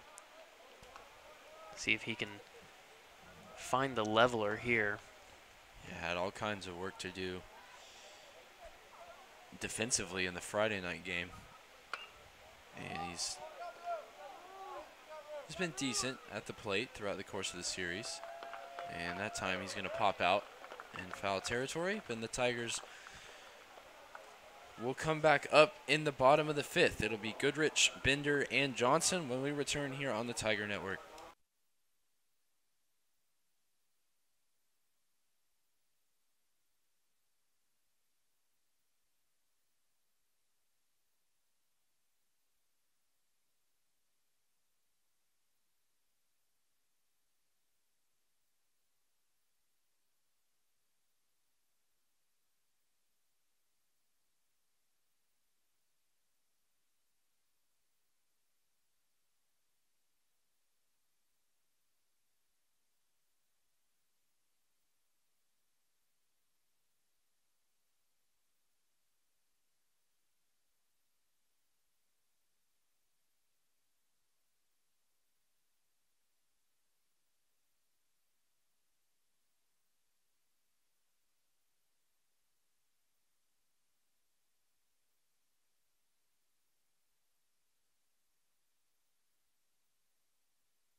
Tiger catcher Michael Goodrich due up here to lead off in the bottom of the fifth. He's facing Hickey, who stays out there on the mound. The left-handed sidearm delivery pitcher. A solid first pitch there, finding the extended outside corner that we've seen pretty much all day, most notably recently. As a hitter now, you just have to know. You have to adjust. Catcher sets up outside, and Goodrich does try to make that adjustment, but he's late to the party, and he's going to have to defend the plate here with the 0-2 count. Bender waits on deck, Johnson in the hole.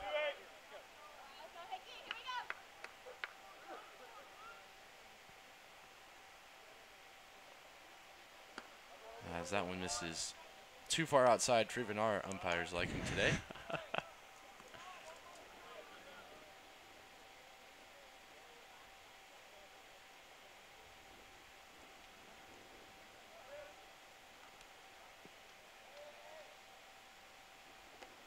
And that one misses the opposite way, so it's 2-2.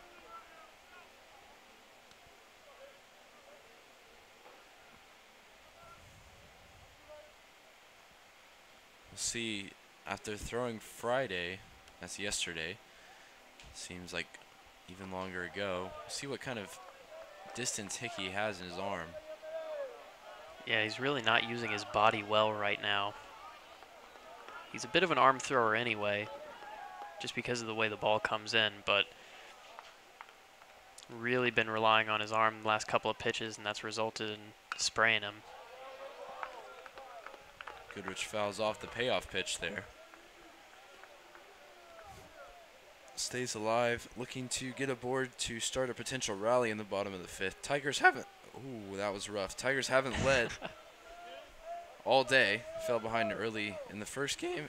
Oh, I'm just going to go ahead and mute out and take some water, Sam. You take. All right. It's a rough day for both of our voices, especially after the marathon that was last night and today, as Hickey gets that one. Got a replay for you. It's a fairly close play. Not incredibly so, though. Yeah, we saw Goodrich beat one out at first earlier on, not this time. So it'll be Dallas Bender if the Tigers are able to get anything going here.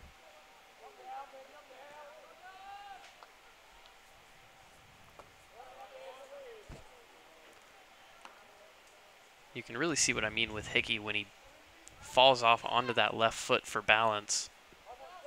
That's a sign that he's really propelling with his upper body. And yeah, a really wide step that time. yeah, absolutely. That was exactly what I'm talking about. He'll take a step around the mound and try to get himself back under sorts.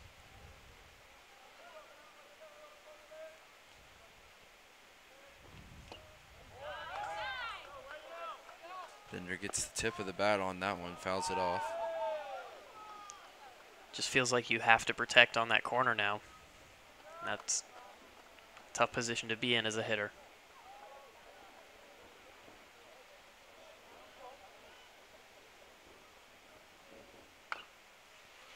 Another one on the outside corner that Bender decided he doesn't want to leave up to the umpire. Now he'll have to be especially careful with 2 strikes.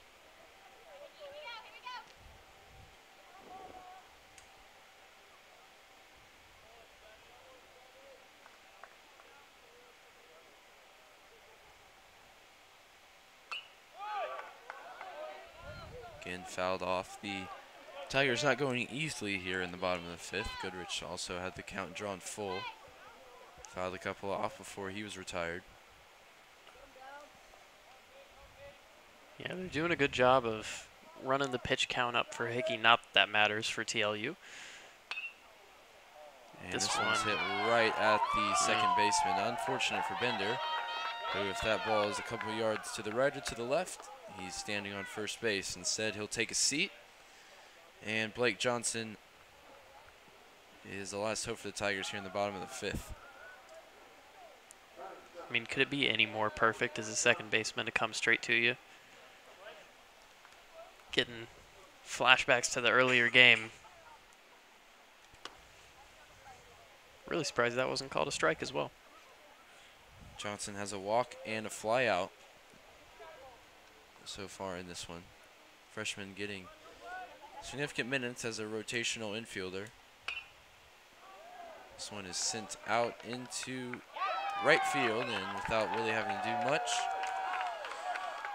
Tyler Colley brings that one in. So this game hasn't seen a run in quite a while. See if TLU can add to their 1-run lead. They take a 5-4 advantage into the top of the 6th when we come back.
Lonaker back out. Face who else? The Blade Runner.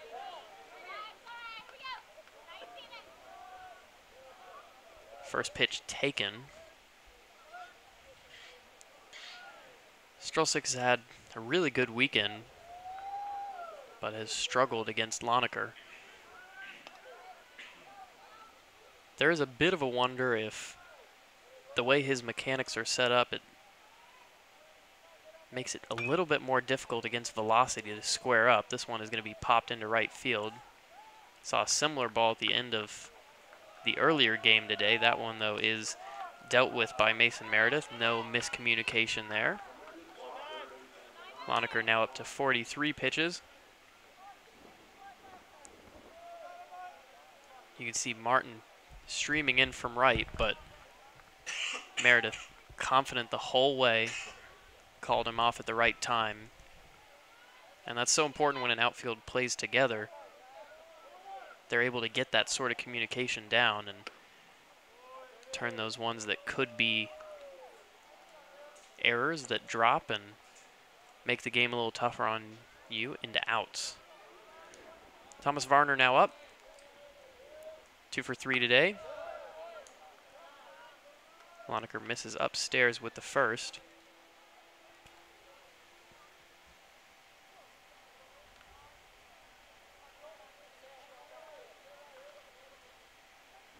Goes curveball, and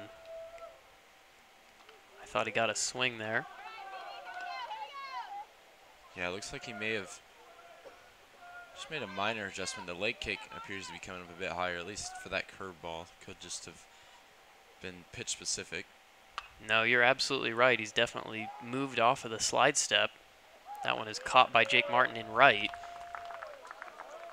2 fly balls for Lonaker. And he's working through this inning pretty quickly. Interesting decision to go with the leg kick now. I feel like he's been working effectively. But this second time / third time through the order for Lonaker, maybe he just wants to give him a different look. Yeah, definitely could be part of it. Also possibly fatigue kicking in. Just needing a little bit more out of your lower half and having to get it a little bit more involved to keep you going, especially as that pitch count ramps up towards 50. It's going to be Gardoni now, who is 1 for 3 with a double back in the first inning.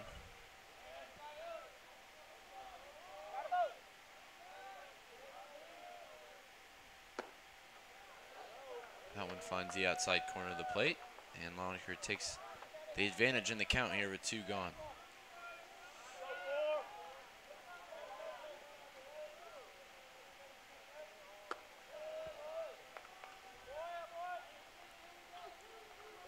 Yeah, it turns out the start that I was thinking of for Lonaker actually occurred last season when he went 8 innings. This season he did have one where he went 5 2/3 against Babson. He only gave up 5 hits and 1 earned run. He's given a no decision as the game was even when he left. He's hit the batter there. Gardoni has been a frequent victim of the hit batter throughout the course of this series. Him and the man that's up now, Tyler Cawley, both. Man, right off the toe. Anytime you get hit on the top of the foot, that hurts, but especially when you get right out onto the toe area, that is rough. And both of these guys are going to be going home with some bruises. So for Lonaker, that 5 2/3 inning appearance was March 1st, so it's been a while since he's gone. Even the 3 innings was March 12th. Appeared briefly against Dallas and was hit quite a bit in the 10-5 victory. Gave up 3 of those earned runs.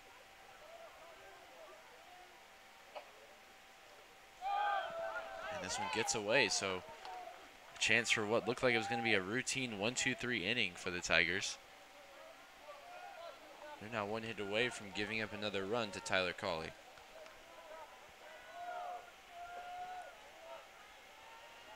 Cawley struck out looking each of his last 2 at-bats.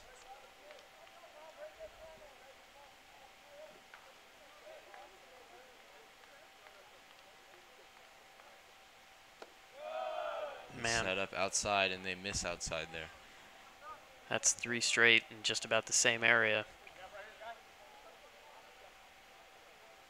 Got to find something different. And I think with Goodrich setting up outside, the umpire knows it's going to be outside. Here it is. And even though he has favored that outside corner, well, there's a potential here for a play. But when you set up outside, he's less likely to give you the call. When you're set up in your normal position, you can frame it a bit better, make it look better for the umpire. So they decide they're going to go with the intentional walk here against Tyler Cawley rather than pitch to him at 3-0, which is strategically a good decision. Yeah, especially with that base open and 2 outs. The more context you add to it, the more sense it makes. But with this man at the plate, it proves to be potentially dangerous. Colin Montsinger is in the form of his life, form of his career. The redshirt sophomore has been unplayable today. 6 for 7, I believe, maybe 7 for 8 on the day total. Made an adjustment overnight after he went 0 for 3 in the Friday night game and hasn't looked back.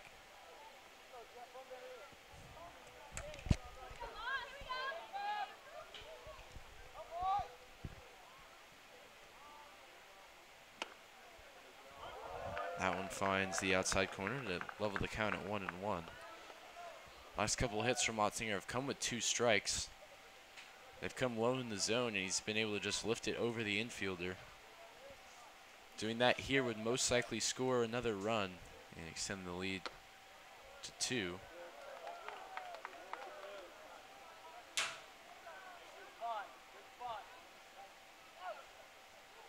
Lineker about to throw his 60th pitch. I think they would like to get him to go through at least the 7th.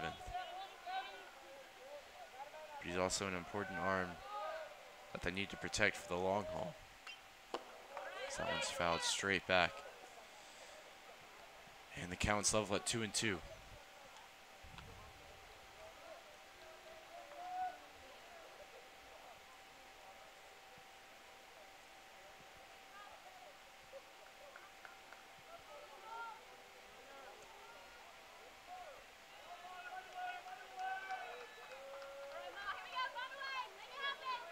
Montsinger stands in, count at 2-2. Goodrich sets up outside, and Man, it's frustrating because obviously Lonecker has that movement away from the batter. And when Goodrich sets up in his normal position, he's missing, but he's missing to the point where that extended area of the plate for this umpire is getting him called strike 3s. But when Goodrich sets up outside, he's missing extremely outside. And there's another instance of that as the bases have been walked, loaded here. yeah, just a tough position for Lonecker. You felt like you were getting out of the inning, and now you have to battle through one that you thought would be easy. And again, this is where the mental toughness comes in. We've talked about it. This is a long time that we've been playing, even since the first stretch of the doubleheader. And so now that mental toughness comes in. Are you going to be able to step it up in a big moment like this? The answer so far is leaning towards no. It's Cole Earby up to bat, who came in to replace Wyatt Ward. And in that replacement at bat, he struck out looking. We'll see if Lonecker's going to stay in the game here. As there's a mound visit. He removes the glove. Just going to work on the shirt tuck. Which I think means he's going to stay in the game here. Affectionate arm around the shoulder of Michael Goodrich. Yeah, I think also talking to Goodrich about what he's been calling, perhaps not happy with the pitch selection. I think setting up outside has been a point of frustration, at least for me, watching the game over the last couple of bats. And that certainly could have been a topic of conversation. As we get towards the business end of this matchup, the rubber match of the series, the bases are loaded here with 2 outs. Tigers have left the bases loaded. They've also left runners on second and third. And they need the Bulldogs to do the same here. Tigers already trailing by 1. Chance for Cole Irby to blow this one open a bit. And he shot one down the line, foul.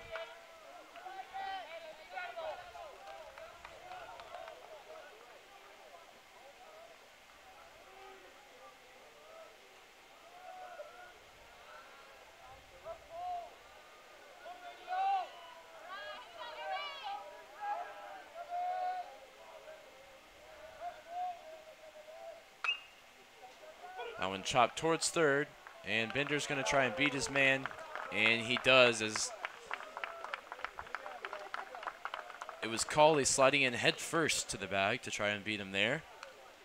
But the ground ball from Irby gets Loneker out of a jam. Tigers stay just 1 behind as the Bulldogs leave the bases loaded in the top of the 6th. We'll see what the Tigers have trying to get back into this game after a quick team meeting right after this.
It's going to be Wisniewski, Morrison, and Caraway due up for the Tigers. First, of course, Wisniewski, the lefty-on-lefty matchup.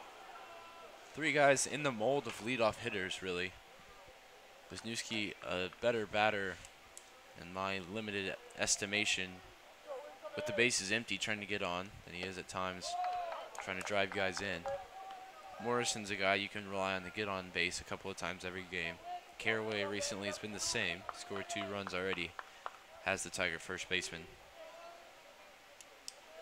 So an inning where the Tigers could look to try and just get guys on. Focus on getting on. And scoring will come if you can get to the likes of Jake Martin and Rafe Shamet in the order. Only trailing by 1 here. Chip away time, absolutely.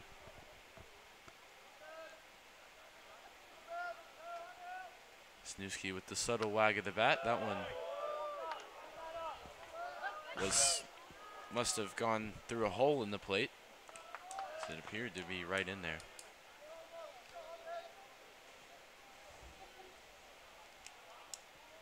But we've learned not to try and predict what this umpire's going to make in terms of balls and strike decisions. Wisniewski's launched this one at the first baseman. It's a foot race. And in the end, it was comfortably won by Chad Curtis. So that's 3 ground outs on the day for Wisniewski. Difficult matchup for him, but just not a great day at the plate, all in all. It's Logan Morrison, who really just needs to find a way to get aboard here. Senior second baseman.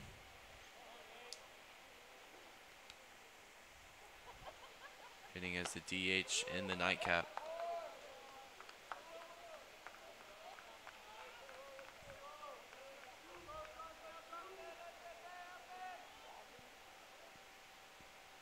Morrison popped out in foul territory in the fourth. Someone gets away from Earby behind the plate. And he walked and came around to score in the third. And the Tigers grabbed 3 runs in that inning. Left the man on second and third.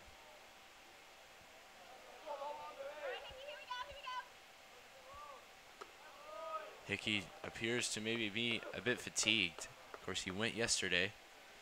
He's up close to 50 pitches today. And it's going to be a quick visit from his catcher. Give him a second to catch his breath, maybe. Yeah, and I thought he was starting to look fatigued last inning. And this one has just strengthened my feeling in that. I think you're absolutely right.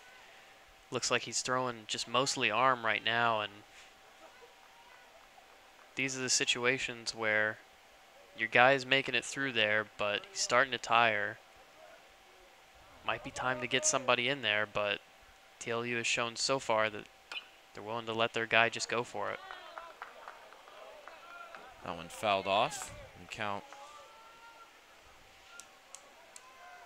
I believe, is going to run full here for Morrison. Looks like it's 3-1. No, full count.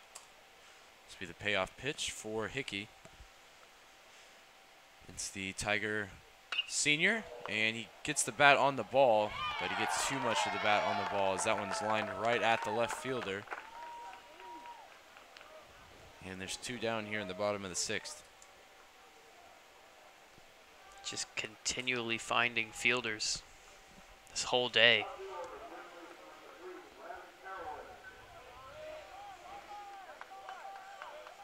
Caraway, though, he's been one that's been able to get through the bad luck. So we'll see what he can do here. 2-2 so far. He's also hit by a pitch. And he squared around the bunt in the 4th. Stranded on third base.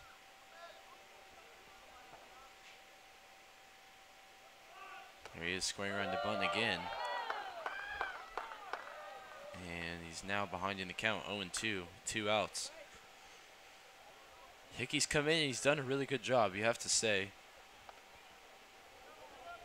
Once Rimko was bounced, they turned to their lefty, their sidewinder. They look to Friday as well. And that's a pitch we've seen given at times.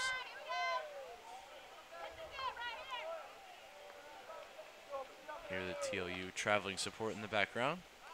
Coming up from Seguin.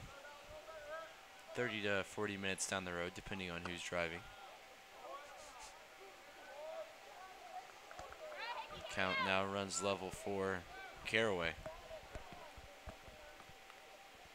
Done a good job of battling back.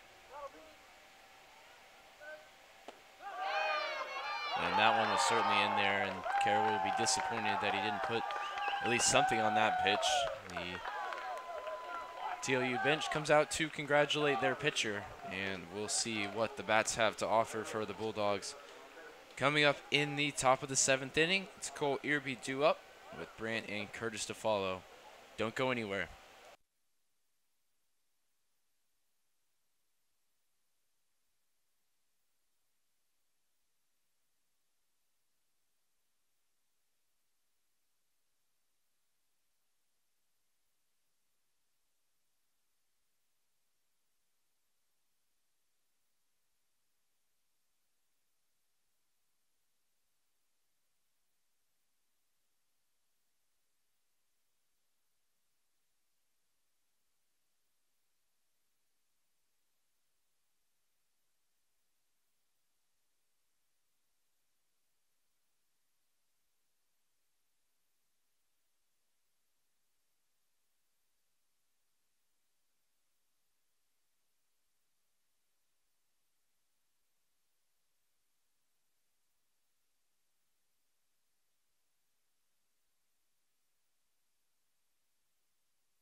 be Brandt due up. I incorrectly said it was Irby. Irby's the final out of the 6th.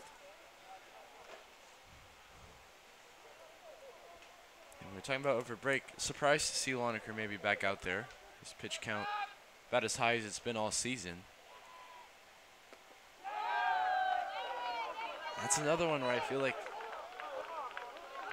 you can't punish the TOU batter for being there, but he makes no effort to get out of the way, which, if anything, he invites the contact there. Yeah, and not a great pitch, obviously. You start to wonder, Loneker had been yanking them left. And then you think about, he starts missing out right. Generally, that would portend a little bit of arm drag. And that could be a result of some mounting fatigue. So, as much as he's done a really good job to battle back, starting to wonder how much he has left in the tank. It's been a recurring theme of this series. Pitchers coming back out for innings you don't really expect it. It's usually been TOU. Generally not had great results either, so we'll see how this goes. It's brought up Chad Curtis, who's 1 for 2. Also walked and came around to score in the 2nd. First baseman has been involved defensively, as you would expect as well.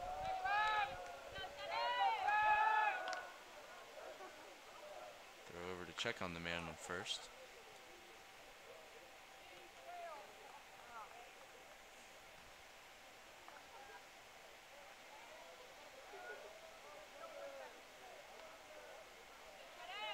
Loneker comes set, and too much movement on that pitch for Goodrich to deal with.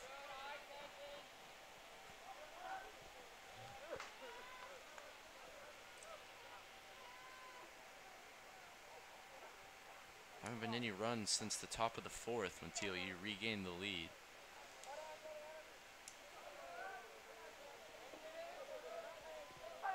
TOU has 5 runs on 10 hits.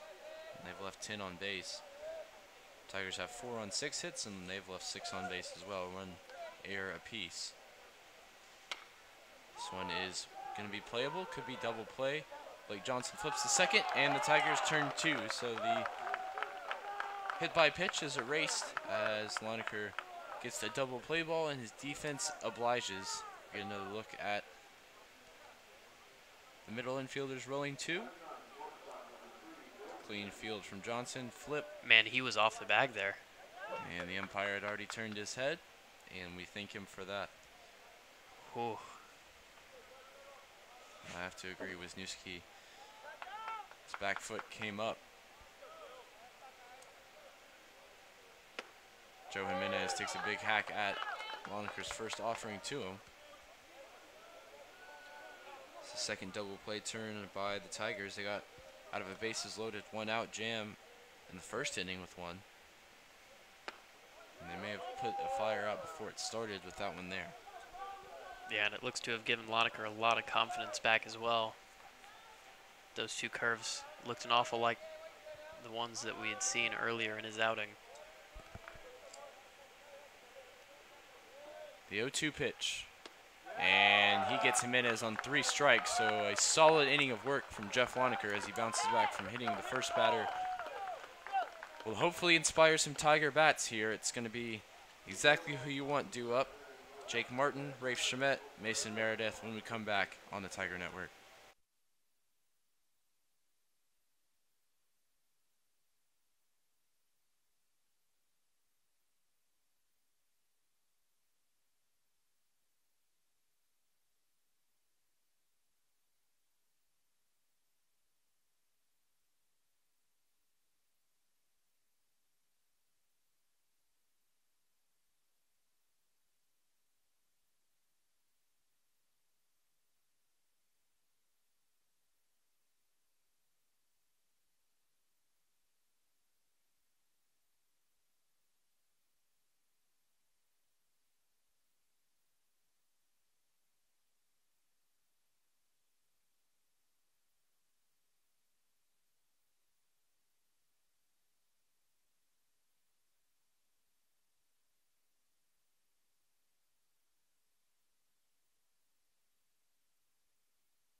Big chance here for the Tigers with 2-3-4 due up in the bottom of the 7th to get themselves back even or even find the lead for the first time of the night. It's Jake Martin due up first. Here he is facing Hickey, who I believe for the second straight night is over 50 with his pitch count. And with an unorthodox delivery like his, it's got to be putting all kinds of stress on the shoulder, on the arm, coming across like that.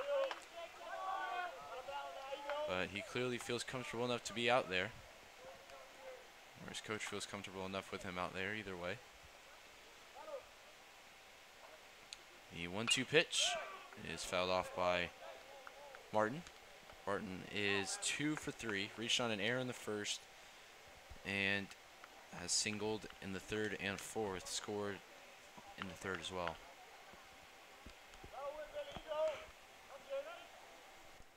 He's been the offensive star of the series for the Tigers, and they need something from him here. Hickey misses high and outside.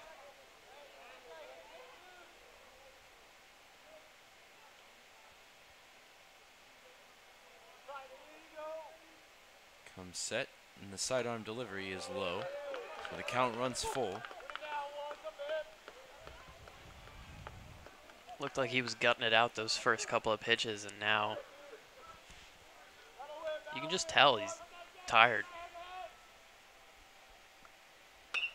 And there's a hit from Jake Martin. Will it get down? Yes, it will. Into the gap. Probably could have gone after the ball was misplayed by the center fielder, and he does. It's a stand-up double to lead off the inning for Jake Martin. And the heat check for the Tigers right fielder has him absolutely scorching in this series. Good solid piece of hitting. He was able to wait for his pitch. He had the patience for it. And then a slight defensive miscue gets him an extra base. Got to do something with it now, though, and Chalmette up at the plate. Not had the best of luck throughout this series, but has been hitting the ball pretty consistently. Yeah, with the exception of the at-bat where he squared around and got the sack bunt. He's put the bat on the ball every single time. It's just been right at defenders too often for the Tigers' number one. A single here would probably even the game, and he was looking to take the lead there with that swing. Falls behind in the count, 0-1.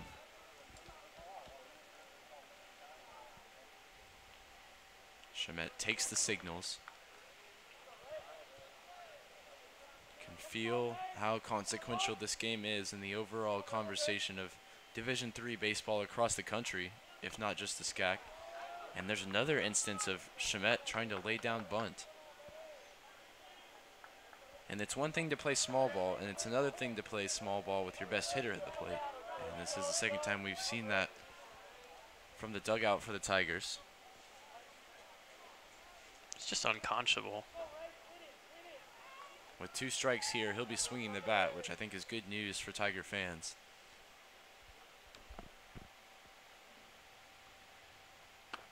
That one comes in high. Good eye from Chalmette not to pull the trigger.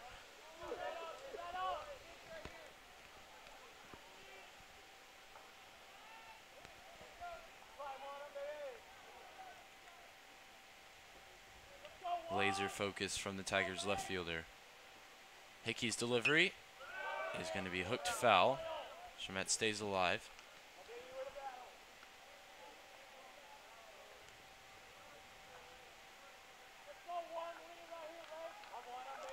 Obviously, the idea of the bunt just to advance the run to third, although he laid it down the third base line.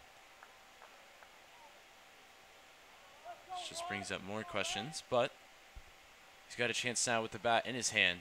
The 1-2 delivery is going to be chopped towards the first base, and there you go. He moves the runner, does the job, and he did it with the bat in his hand. Yeah, and again, that's exactly what we're talking about is with a hitter like him, he's going to put the ball in play, and almost any instance of that is going to move the run over. So why have him bunt and take away the possibility that he can get on base? And this has to be the end of Hickey's night.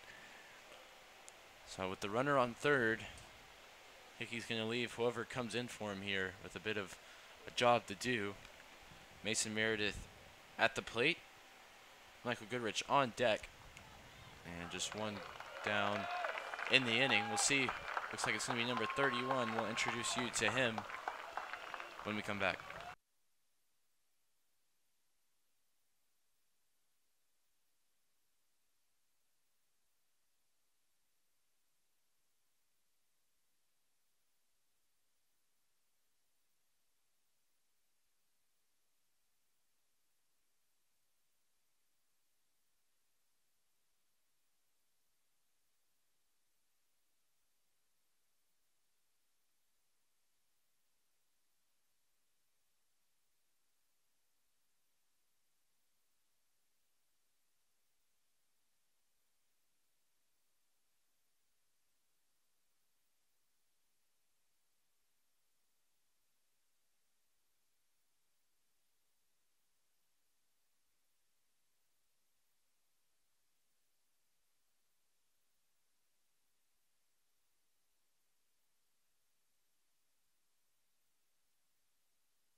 So it's the Geronimo, Texas native Joe Birch, the first-year pitcher who gets the ball in a very pressured situation.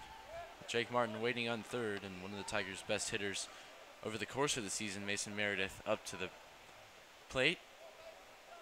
If you look at Birch's 7 appearances as 1 games, he's gone 9 innings. He's given up 5 runs on 12 hits, walked 7 and struck out 5. Obviously, looking at it that way isn't completely accurate, but it makes for nice round numbers, like a 5.0 ERA. What'd you see from him in his warm-up pitches, Sam? You know, I mean, he has a good curve, pretty flat fastball, looks like a four-seamer, and that's the curve you just saw. It's got some decent shape on it, a little bit of depth, but at least in warm-ups, he didn't seem to know where either of his pitches were going, which, you know, that's how a lot of relievers are. We'll see if it is able to work out for him, but this could be the type of outing where he gives up several walks over the course of it. Meredith sends this one over to first, and looks like the Tigers are going to tie this one up. As Martin stays. He was looked off by first baseman, so with 2 outs, it's going to be Goodrich who's tasked with bringing the runner home. Yes, good solid defense to look off Jake Martin, make sure he's not going. And conservative base running for Martin not to go, I guess. Combination of those two, and he's standing on third base. Yeah, certainly a little bit of both. Also some pretty good positioning from the infield. Brought themselves in, put themselves in a position to make that play. Surprised that pitch wasn't called on the outside corner. I've seen a lot over there that have been called strikes. Goodrich hasn't had his best day, either as the DH earlier or as the catcher today. But he could erase that with 1 swing. Just needs to bring the runner home to let the Tigers feel comfortable and draw level. He also has the ability, he has the power to put the Tigers ahead. Saw that Friday night, seen it over the course of the season. Catcher sets up outside, and they get Goodrich to chop to third. And it's a tame one, and the Tigers waste a leadoff double from Jake Martin, and that'll be frustrating, and they'll get 1 more chance. 2 more chances as we head to the top of the 8th, and the TOU Bulldogs still hold the 1-run advantage.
So top of the order due up as the Bulldogs look to add insurance to their one-run advantage they take into the top of the 8th inning.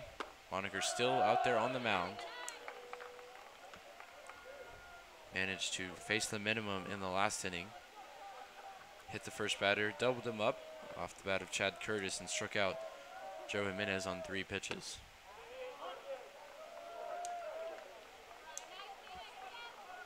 Tigers missed a real opportunity with the leadoff double from Jake Martin in the bottom of the 7th. Wouldn't be surprised if a couple of bats come off the bench and the rest of this one for the Tigers. This one's popped up harmlessly from Strelsick. And Blake Johnson ranging out into shallow right center has the first out of the 8th. But there's guys like Jack Vonderar, John Tucker waiting on the bench, potential options. I'm sure there are others that aren't springing to mind right now.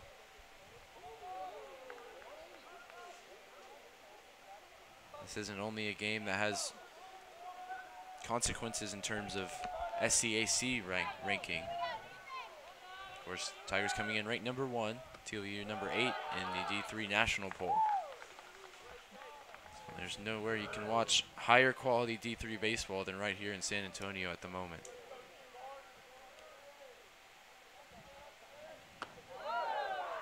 Second pitch already in this young 8th inning that Lonergan's missed high and inside. Backing Varner off the plate a bit.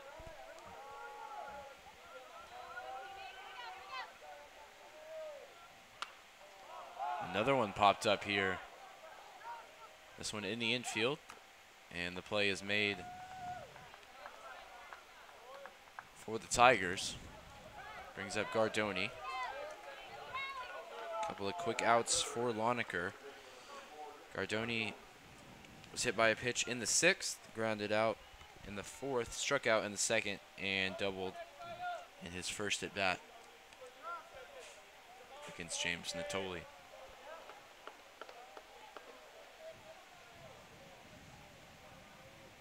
Lonergan's first pitch to Gardoni's in there for a strike. For as many pitches as he's thrown, he's been very effective in the last 5 or so at bats. Yeah, I think adding the leg kick especially has helped him gain a little bit more momentum going towards home plate and gain a little bit more consistency as well. See if it continues to pay off for him. It's quickly out in front. 0-2 here. Could be a very quick inning for Lonergan if he's able to get Gardoni.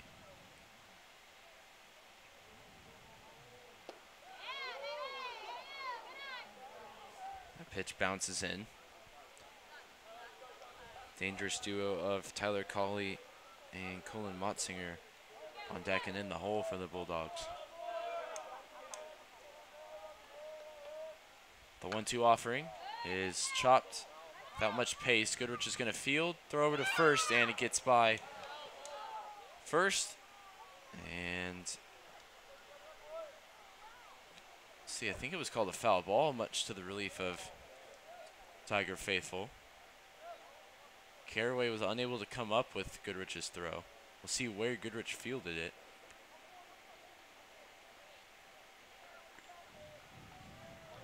Yeah, it looks like he definitely picks that one up outside the lines from the view we have in here in studio.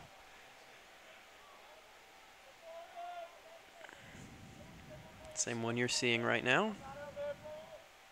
It's real tight though.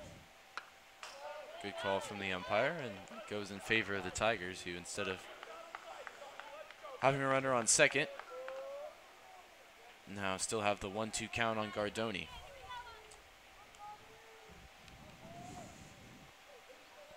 Lonergan's 85th offering is extremely high, up near the head of the Bulldogs' second baseman. Be a 2-2 count with 2 gone. Here as the series hangs in the balance. Split so far. Friday night went to the Tigers. Earlier today, emphatically went to the Bulldogs. Nothing to split these two teams over the long haul either since 2014. It's 11 wins apiece.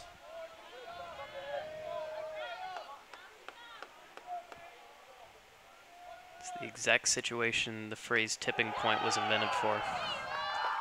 And Loneker misses on the payoff pitch there. Gardoni with a stellar at bat to work the walk.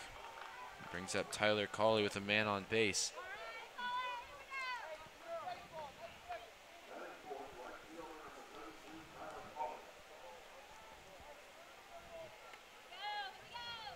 See who's throwing for the Tigers in the bullpen.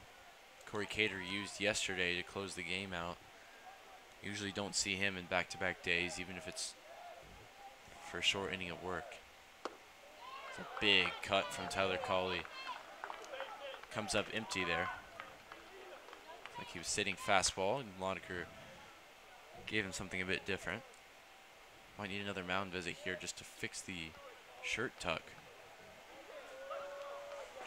Yeah, we can't have that. It's been a good fashion day. Got to get that under control. Quick throw over to check on the runner at first.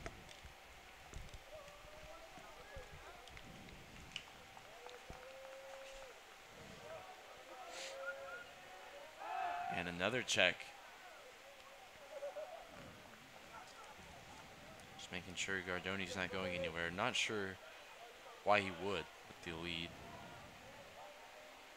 And 2 outs. That is an excellent pitch there from Loneker to take the 0-2 advantage in the count. Right into the umpire lower left corner.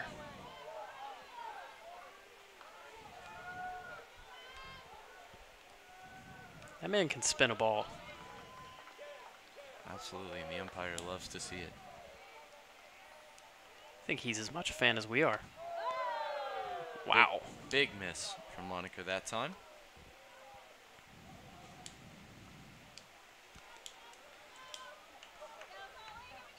He's nearing the century mark. That was his 90th offering to TOU hitters.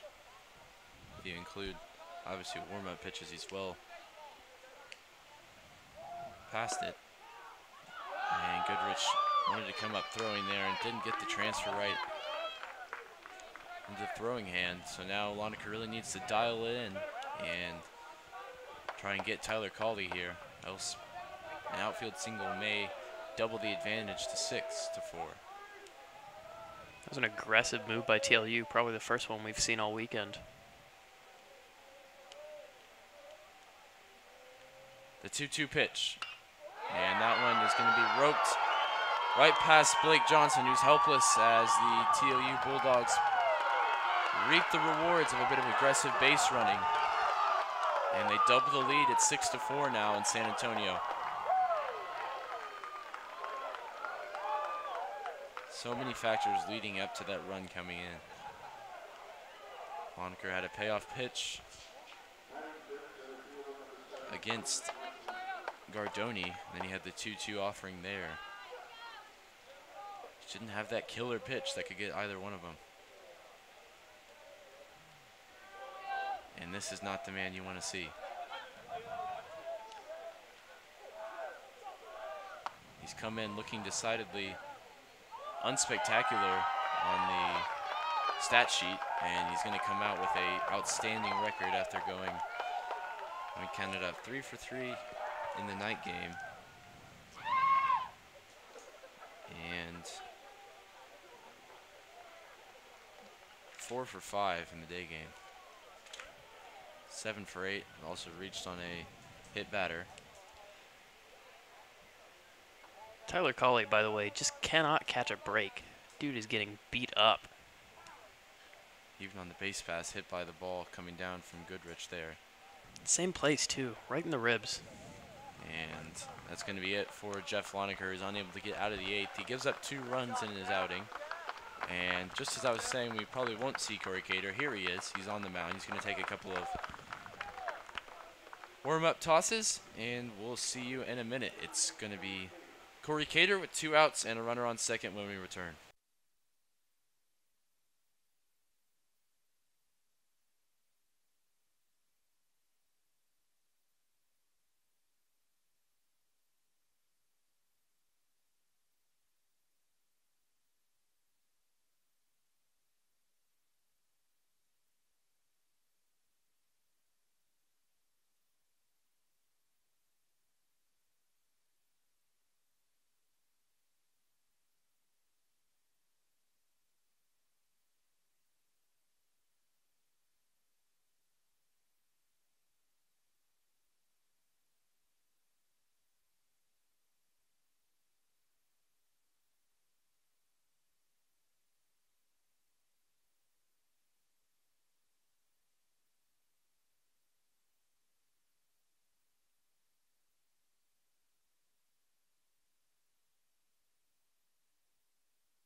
So it's Corey Cater, the sophomore reliever. He's been the Tigers' most reliable arm out of the pen this season. He is tasked with getting out of the 8th and most likely the 9th. Finished the game off Friday night. The 8-4 success for the Tigers.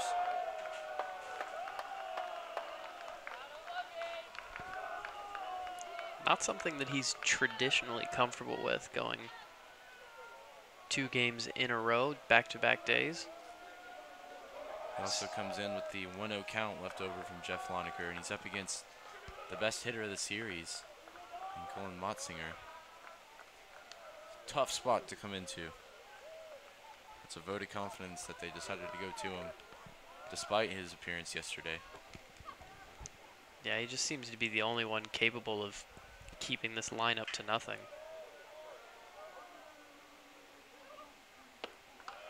And that's some of the stuff that we see from him regularly, dropping that one into the outside corner. Loneker would have told him on his way out, hey dude, the outside corner is quite big. And he looked to go to it there. Yeah, you got to notice things like that. Help your stats out, help your team out. He goes upstairs, changes the elevation on the fastball, and gets Motzinger behind it. Man, that's textbook. Curveball low, fastball high. And the reason that those two work so well together is because for a while, when they're at that height, they look like the same pitch. And it just creates so much indecision in the batter. Chance to be fielded here, and it's going to be a difficult play after the ball came off the mound. Wisniewski was unable to field it, and there's now runners on the corners. Motzinger reaches. We'll see if it's scored as an infield single or an error on Wisniewski. Not sure he would have had enough time to make the throw either way, but got to be getting that one in the glove just for safekeeping.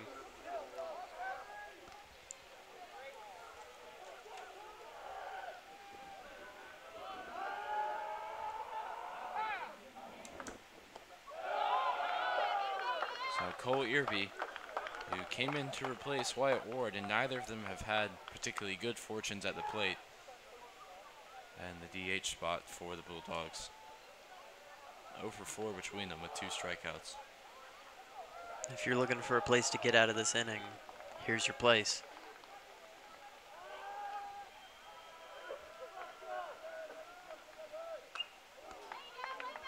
Fouled off there.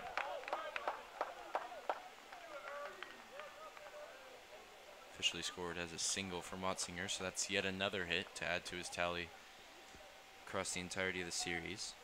It's becoming even more and more remarkable that he went 0 for 3 the first day. Yeah, he's been absolutely on fire. And really, this whole TLU team just flipped a switch. That one's right in there for a strike for Cater. Now working with runners on the corners. And after a curveball low, the operative thing to do, in my opinion, fastball high. See if he goes with it. Irby may expect it. Doesn't mean he can hit it. It's going to be the 1-2 offering from Corey Cater. They did try to go fastball high. And did they get the swing? The umpire really in no position to make the call in the center of the field. Of course, only 2-man crew today. But he held the wrist well there. Goodrich tried to sell it. Nobody bought it. You can see how high he set up too. He was standing up out of his crouch. Cater just missed low. 2-2 offering. Gets strike 3, and Goodrich applies the tag. So the Tigers fall behind by 1 more. It's 6-4 heading into the bottom of the 8th, and they're going to have to put up some type of fight here if they want to win this series. Else they'll lose the series for the first time all season. We hope you won't go anywhere, as this game is really intense here in San Antonio on the Tiger Network.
So for 3 consecutive groundouts in the bottom of the 7th, be Dallas Bender, who looks to get a Tiger resistance underway here in the bottom of the 8th. They've since fallen behind by 1 more run. So it's a 2-run deficit for the home team. Bender, Johnson, Wisniewski due up. We'll see if at any point head coach Tim Scannell opts to go to the bench. Some notable names be eager to take their cuts if they're given the opportunity. Bender fouls that one off with vigor. And the count's even at 1-1. Joe Birch still operating on the mound. Did well against the meat of the Tigers' order. Previous inning to get out of it.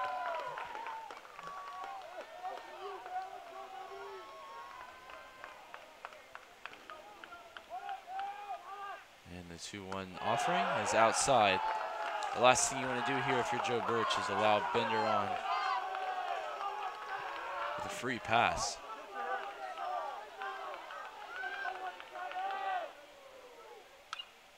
And he fouls that one off. That one looked to be right in the umpire's outside corner pocket. And a defensive swing from Bender, who needs something here on the 3-2 count. The payoff pitch fouled off. Once again, staying alive is the Tiger senior third baseman.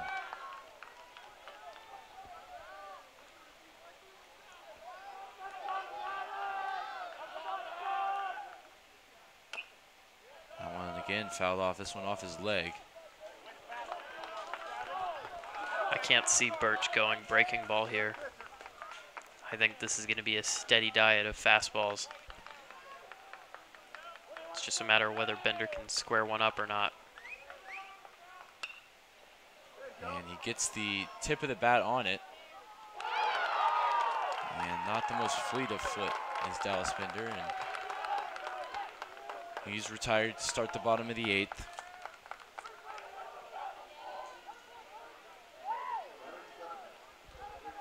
Looks like it is going to be Johnson as scheduled. The Houston native is 0 for 2 on the day. Also walked back in the 3rd.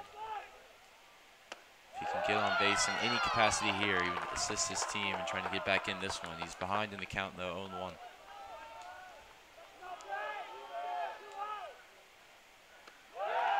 And 0-2, it's the same pitch there that finds the generous outside corner. But at some point you just have to realize it's been consistent.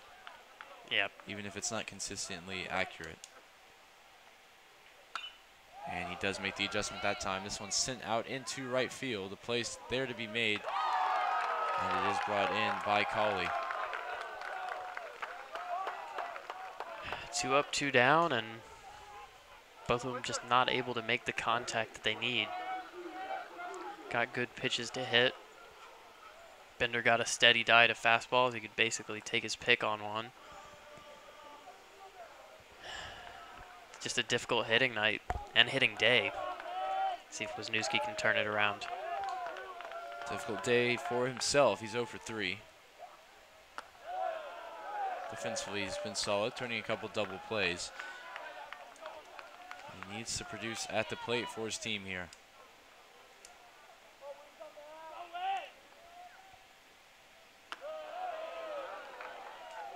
And drops in just above the zone. It's a 12-foot curveball.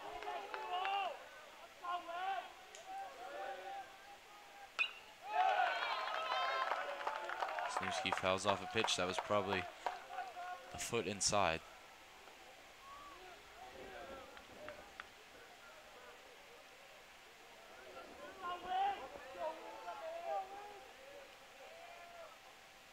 And Birch's offering is fouled off.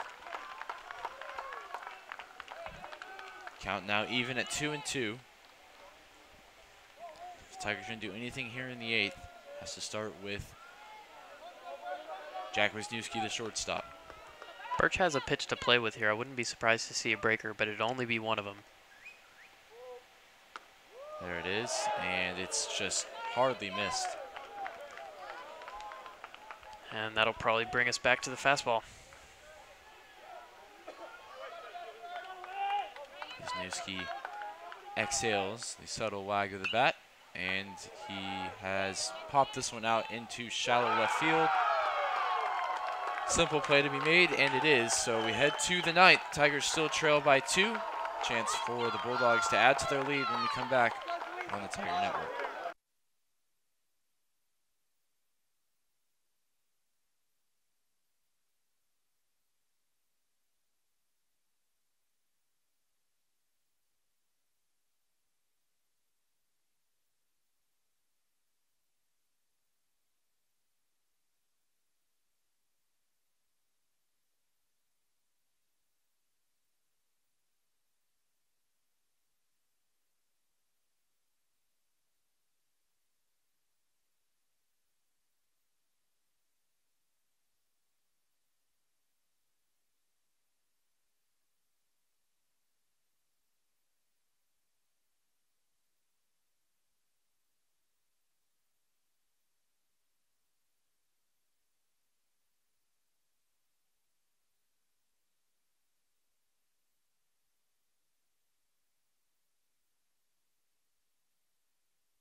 Into the ninth we come, and San Antonio is finally feels like a night game here. Sun is set, and the Tigers are in need of 2 runs. First, they need Corey Cater to guide them through the top of the ninth.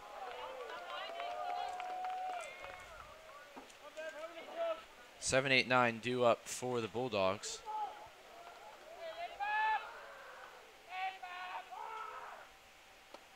Just the one hit amongst the bottom of the order today.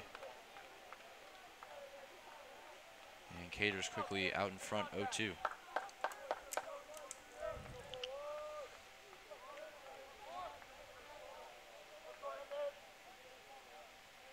The 0-2 pitch didn't miss by much. Really surprised Brandt let that one go by.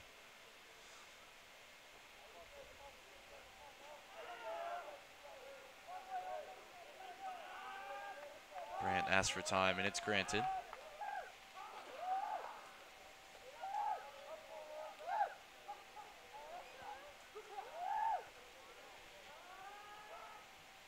And finally, here's the 1-2 pitch. And he's going to be rung up. He knew it. Found the outside corner of the plate with the fastball. And Cater quickly has a one down here in the ninth.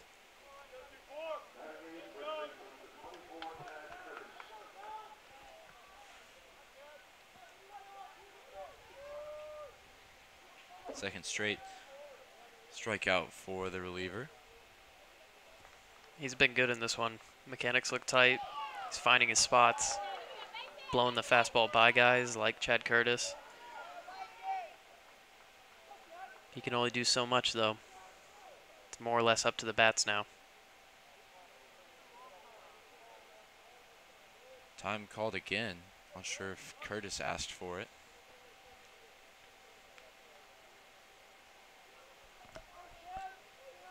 There's no time to take mental breaks. We've been going for, I believe, almost 7 hours of baseball here. Just trying to keep that sharpness, trying to keep that focus. It's crucial for both teams here in the final inning, what could be the final inning of the series.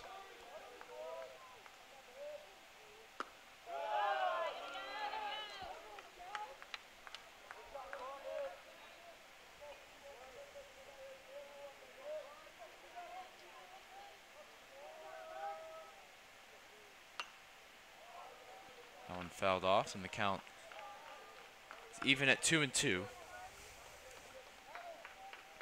Curtis walked in the second, came around to score, singled in the third as well. Hasn't faced anybody with stuff quite like this. It's the 2-strike pitch, is dribbled foul. Best curve he's snapped off in a while.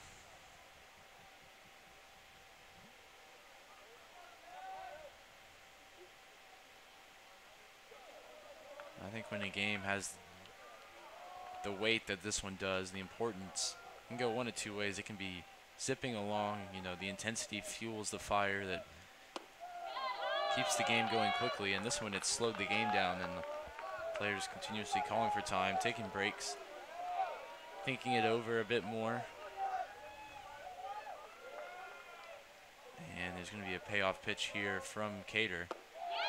And he misses low, so he loses Curtis after going in front 1-2 in the count. A lot of nervous energy everywhere, and the mound is no exclusion. So it'll be Joe Jimenez, who Cater struck out to end the seventh on 3 pitches, I believe.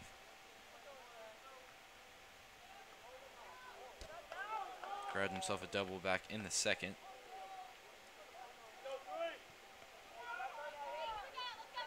Stranded out on bag number 2.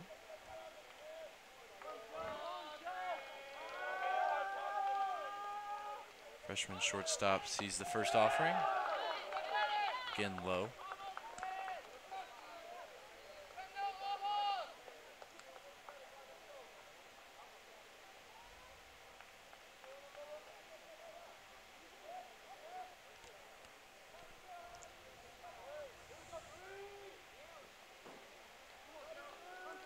Adjustment of the helmet for Jimenez. He's ready. Here comes Cater's delivery, and he is well behind it. Fastball ate him up. Count now even at 1. Runner waiting on first and 1 out. And the 9th, TLU looking to add to a 2-run advantage. TLU looking to take the series and sweep the doubleheader here on Saturday. Lovely fastball that drops in for strike number 2.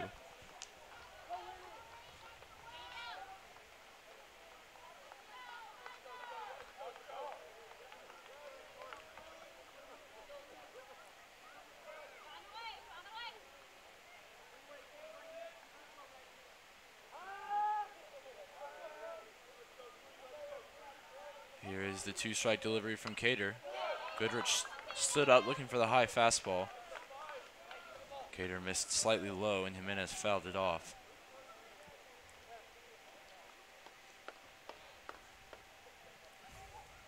Couple of pitches to play with. If you want to go breaking ball here, you can. And especially after that fastball, it's not the worst idea. I might try fastball low, though. Just reset your zone. There was the fastball, relatively low. Seemed to be a bit misplaced from the Tiger reliever, but he gets away with that one.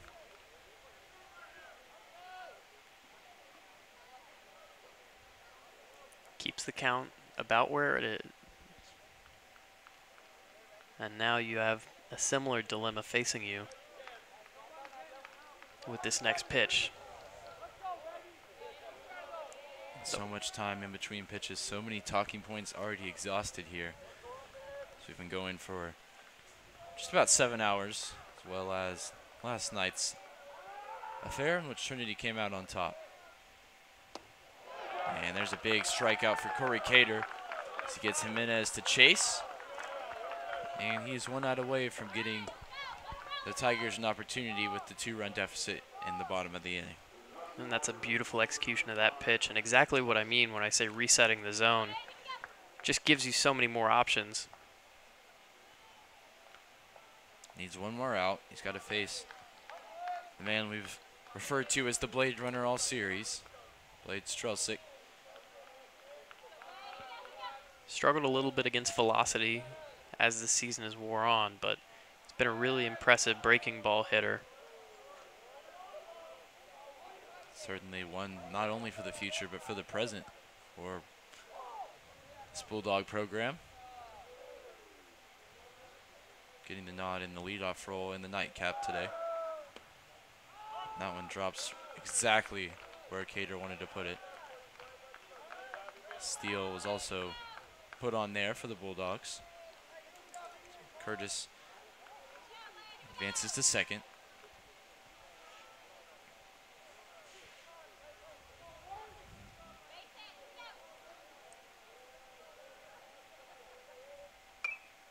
And that one's fouled off the count. 0-2 now to the first-year left fielder. And again, just seems to be a little out of sorts with the fastball. And if I had to trace it to one place, I think it's just due to that toe tap. It digs in so deep, and he has to twist that front knee around. I have to imagine that getting your hips turned in a hurry is a little bit more difficult. And that curve had him fooled there, so Cater does his job. He gets the Tigers to the bottom of the ninth with just 2 runs required to force extra innings. It'll be Morrison, Caraway, and Martin scheduled due up when we come back on the Tiger Network. You don't want to miss this.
Tigers down to their final 3 outs here. The series balances on a knife's edge. After the Tigers took the game last night, Bulldogs an emphatic victory this afternoon. And Logan Morrison to lead off. Logan Morrison led off the 3rd inning when the Tigers were able to get 3 across the plate, including Morrison himself. He walked, came around to score. They also let out the 4th, where the Tigers stranded runners on 2nd and 3rd. They need their traditional leadoff hitter to get aboard here. As Birch has his manager's confidence, he's still out there. His 3rd inning of work. First year in a pressure cooker situation.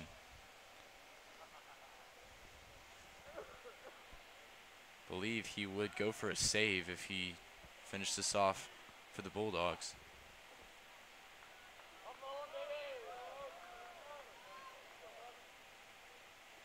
And see, that's another instance where Logan Morrison is punished for ducking out of the way. And I think that's a bit unjust, but that's baseball. We've seen a couple of times TLU batters invite the contact of the ball. Yep.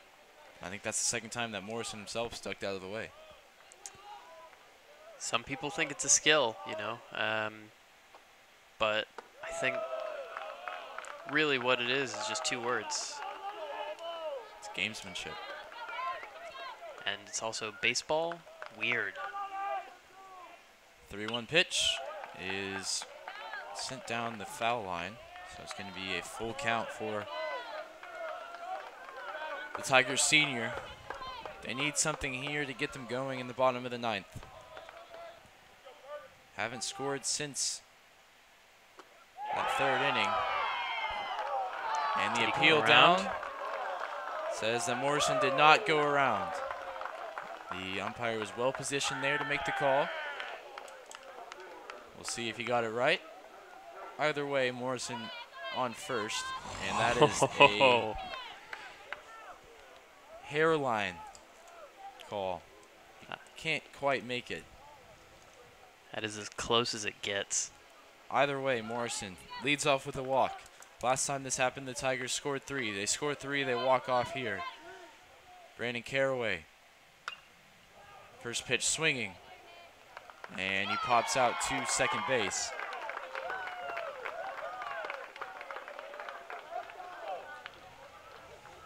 Not the result that Tiger first baseman would have wanted out of that at bat.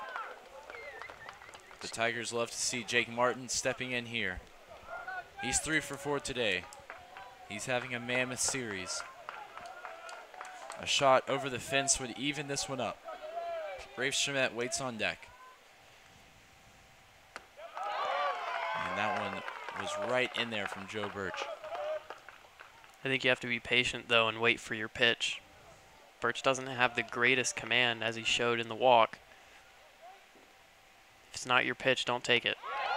That one is in there, though. He's dialed in, has the first year on the mound. It's a big moment for him. It's a big moment in the course of the Division III baseball season. The 0-2. And that one is smoked by Jake Martin. Could it be? Could it be gone? It is! Gone! Jake Martin comes up huge for the Tigers to level this one up.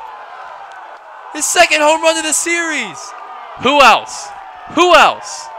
The Tiger right fielder Of course has it been is. clutch. And he's shown his power once again. The 0-2 pitch taking over the left field wall. Could the Tigers go on to win this one in walk-off fashion? They certainly think so, as Jake Martin is mobbed at the dugout. What I say, wait for your pitch. He's gonna leave one. There it is. And that is gone.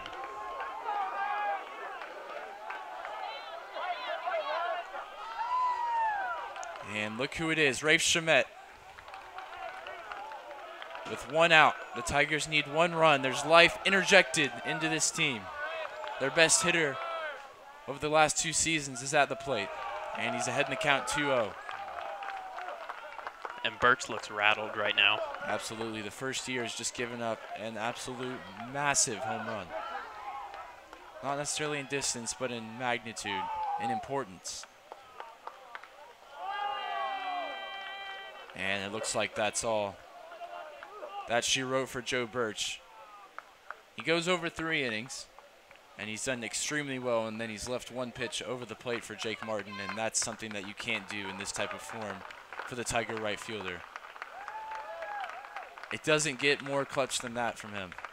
I could watch that all day long.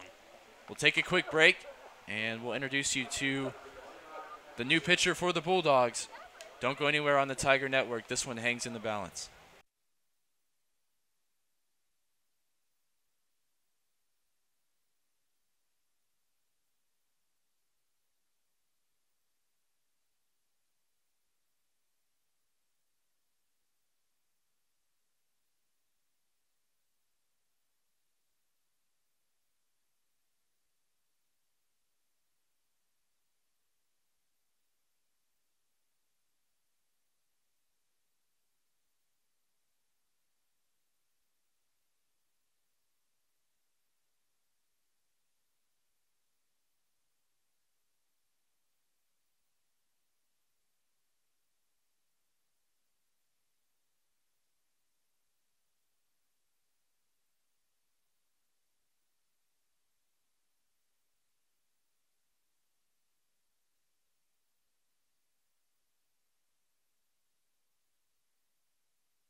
And coming in for his first appearance as the Texas Lutheran University Bulldog is number 29, Cameron Jones.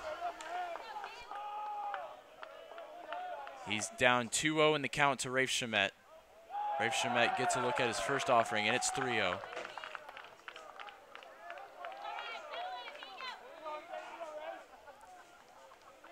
Shamet represents the winning run up to bat, and that is the same exact pitch that was called a ball before. This time it's a strike, and the count's 3-1. Tough break. I think that's a good pitch, but if you're going to call it a ball, call it a ball. That one certainly came in high from Jones. And that will be charged to Joe Birch. The winning run in the form of Rafe Shamet on first base. Brings up Mason Meredith in a righty-lefty matchup. That was an opportunity perhaps missed with the lefty-lefty and Shamet. And I have to think that that was the thought process going to him in the pen. But if you're going to go to him, you can't go to him when the count's already at 2-0. Shamet draws his second walk of the day across the two games. First pitch to Meredith is in there for a strike. Meredith has struggled across the series, but nobody will remember that if he's able to drive in Rafe Shamet, or even if he's able to just move the runner. Catcher sets up outside, and it's fouled back. It's 0-2 for Meredith. What a huge moment for Cameron Jones coming in. Freshman pitcher Birch has just given up a monsoon of an effort from Jake Martin over the wall. And the game hangs in the balance as he comes into the game. He's ahead in the count, though, 0-2 against the Tigers center fielder. Needs to make contact to at least move the runner.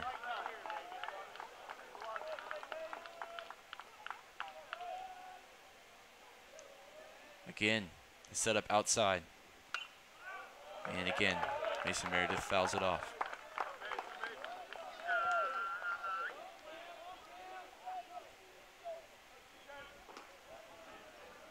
We've seen the Tigers walk off already twice this season. And this would be the biggest of the three. So that one comes in the dirt.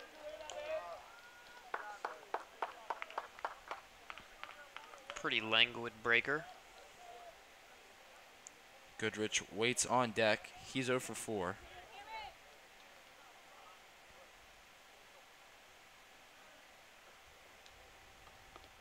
Meredith also 0 for 4 at the plate. But these are the guys that over the course of the season they produce. That's why they're in the middle of this lineup for the #1 team in the country. Can they come up with the moment? The 1-2 offering just misses. And Meredith stays alive. He looks unfazed, although inside you know he was definitely a bit concerned that he was going to get rung up there. Yeah, he's taking a sigh of relief. That's been a strike all night. 2-2 offering. It's fouled back once again. Meredith staying in this at bat.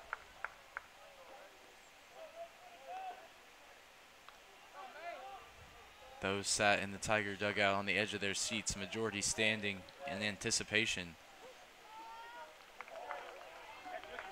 Will they get to swarm somebody this inning?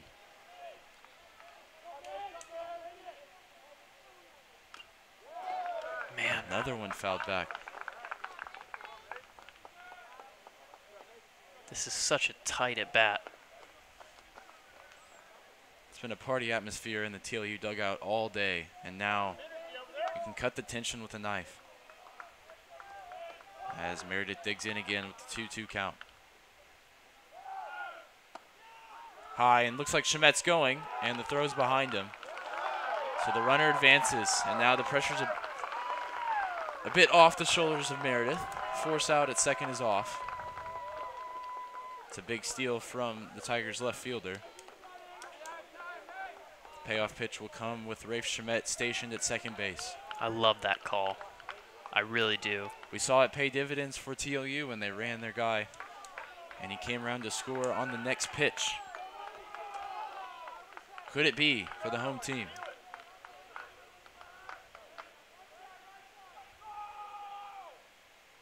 Jones takes a look at Shamet, and Meredith pops up the pitch. It was certainly high, and it's too shallow for Shamet to tag, and that's unfortunate for the Tigers center fielder. I think if he lets that one go by, it's ball 4. Yeah, I think you're right on that one. So the responsibility falls to Michael Goodrich, who got a home run, went 1 for 4, a couple RBIs on Friday.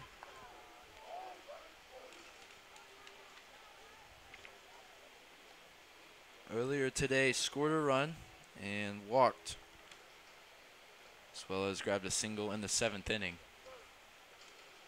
So he reached base 3 times this afternoon. Dallas Bender on deck has also been hitting the ball pretty well, if Goodrich can reach base.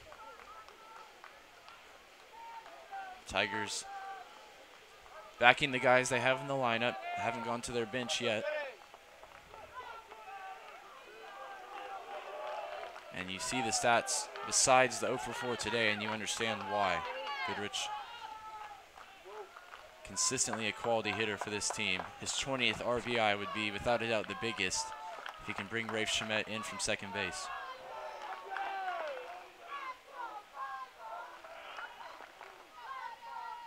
First pitch, swinging, and sounded like a foul tip into the glove.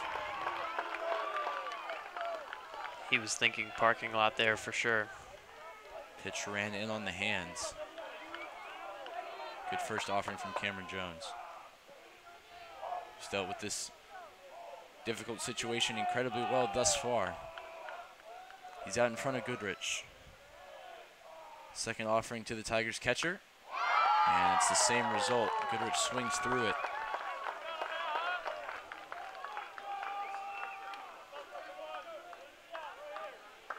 The count runs to 0-2. The Tigers, if they're going to do it in the 9th, are down to their final strike. Goodrich just too late for that pitch. You could tell that he was very unhappy with himself. He knew that was an opportunity. Cameron Jones doesn't give him anything to hit there. Comes high. He loves a good stare down to Rafe Shamet at second base. Number 29, not pitching like somebody with no experience at the college level. What they won't tell you as he looks back is that Shamet just has beautiful eyes. The delivery, the 1-2 pitch. Oh, man. Is extremely harsh to be called a ball. Maybe he'll it's a take bit it, high. but that's close. It's marginal from the home plate umpire, who's been marginal throughout the day. 2-2 offering with 2 outs. Shamet waiting on second. 1 run will do it.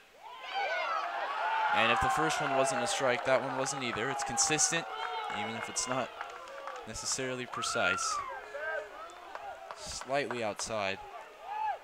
And the count runs full with 2 outs. Rafe Shamet waits on second. And the biggest pitch of the day is coming from Cameron Jones. His 15th offering is swung on and missed for Michael Goodrich. He swings through 3 offerings. And we're going to go play some extras, some free baseball here in San Antonio between 2 top 10 teams in the country. Jake Martin's 2-run bomb ties this one up and prolongs the game here for the Tigers. One last look at that beautiful cut from the Tigers right fielder. He knew it, and he sent the Tiger fans, the Tiger dugout, wild. And they'll have to do it in extra innings. We'll see if it's Cater out there on the mound when we come back.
It's Corey Cater still out there on the mound, the Tigers' most reliable arm out of the pen. Will look to keep them in the deadlock heading into the bottom of the 10th. My scorecard with no room for extra innings is now ruled obsolete. But it's free baseball here in San Antonio.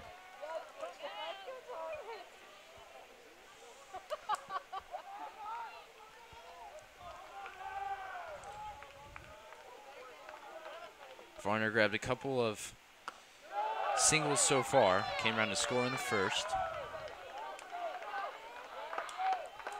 Popped out first time he faced Corey Cater in the 8th. Cater went 2 2/3. You have to remember Friday night and closing that one out. And he's not a guy that traditionally goes 2 days in a row. This will be interesting to see. He's fallen behind in the count 3-0 here against Varner. And Varner did not have the green light, to say the least there, as that one came right down the middle of the plate.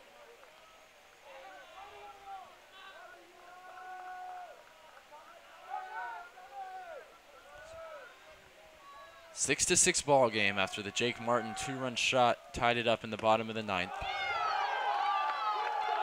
And Cater leaves one about a half-inch off the outside corner of the plate. Remember all those sliders that got called strikes? I do. Pepperidge Farm remembers. So there'll be a runner on to start the 10th.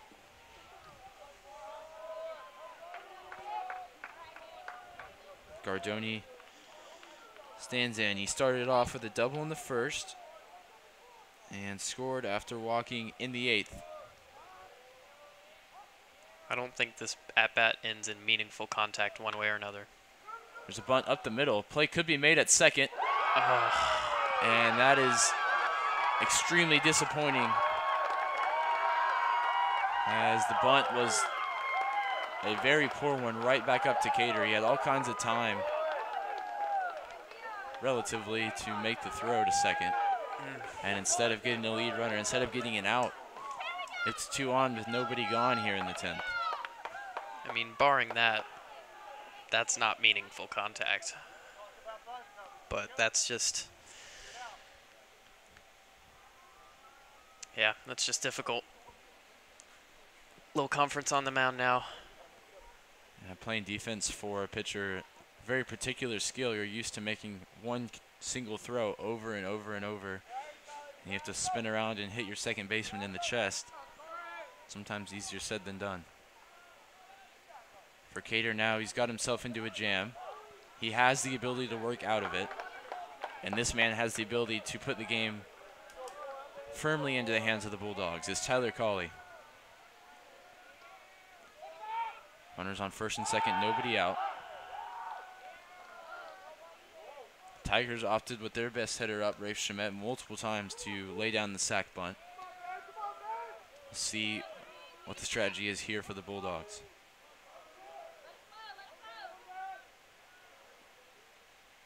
Cawley looks to be swinging.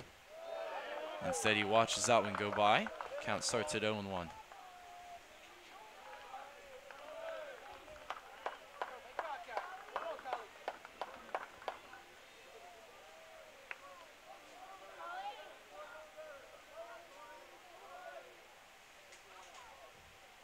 Cater, as a reliever, used to working with runners on. These runners of his own accord here. As this one's popped up. If it stays in play, it could be extremely valuable for the Tigers. And it doesn't look like it will, as it falls on the outside of the fence. Out of the reach of Caraway.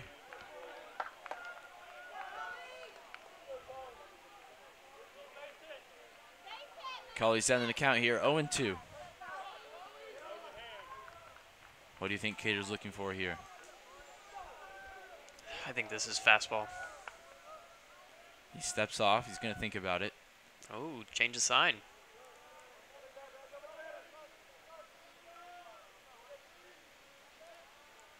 Long stare into Goodrich. And he Oh, steps man. off again. This is a big pitch. Got to make sure you get it right. I still think it's fastball, but I'm not nearly as sure as I was.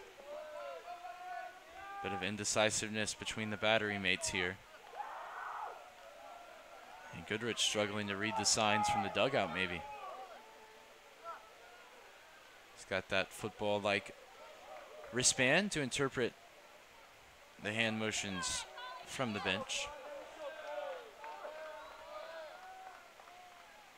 Tyler Colley looks all the while unfazed, ready to put one over the fence. He's taken quite a few practice half swings. Cater's finally sure. The windup and the pitch. It's a high curveball. Don't think that's what they would have called for. But they've got a couple more that they can give. Don't want to give Colley anything to hit.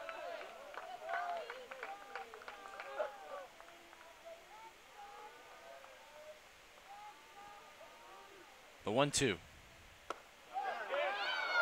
Oh, man. And the plate seems to have shrunk here as we've entered the crucial stage of the game. It's certainly a bit outside, but so have so many of the called strike threes we've seen over the course of the night, over the course of the day. I mean, I guess we're back to a normal strike zone now, so react accordingly. The 2-2, and that one gets past Goodrich, and that's going to hurt the Tigers. As it's been self-inflicted wounds here in the 10th. That is the last place that you want to spike one.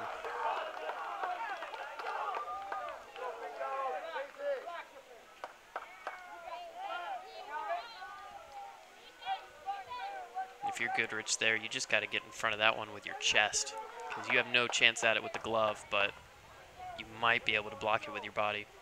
TLU have left 14 runners on base. It'll take some effort from Cater here to make sure they leave two more. And he just doesn't seem sure of what he wants.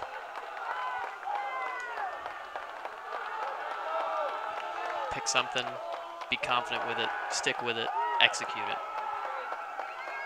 I believe it's a 2-2 offering as Colley steps out.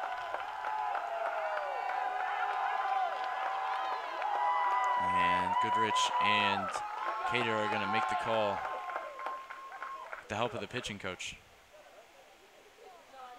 Certainly not going to yank Cater from the ball game here in a 2-2 count.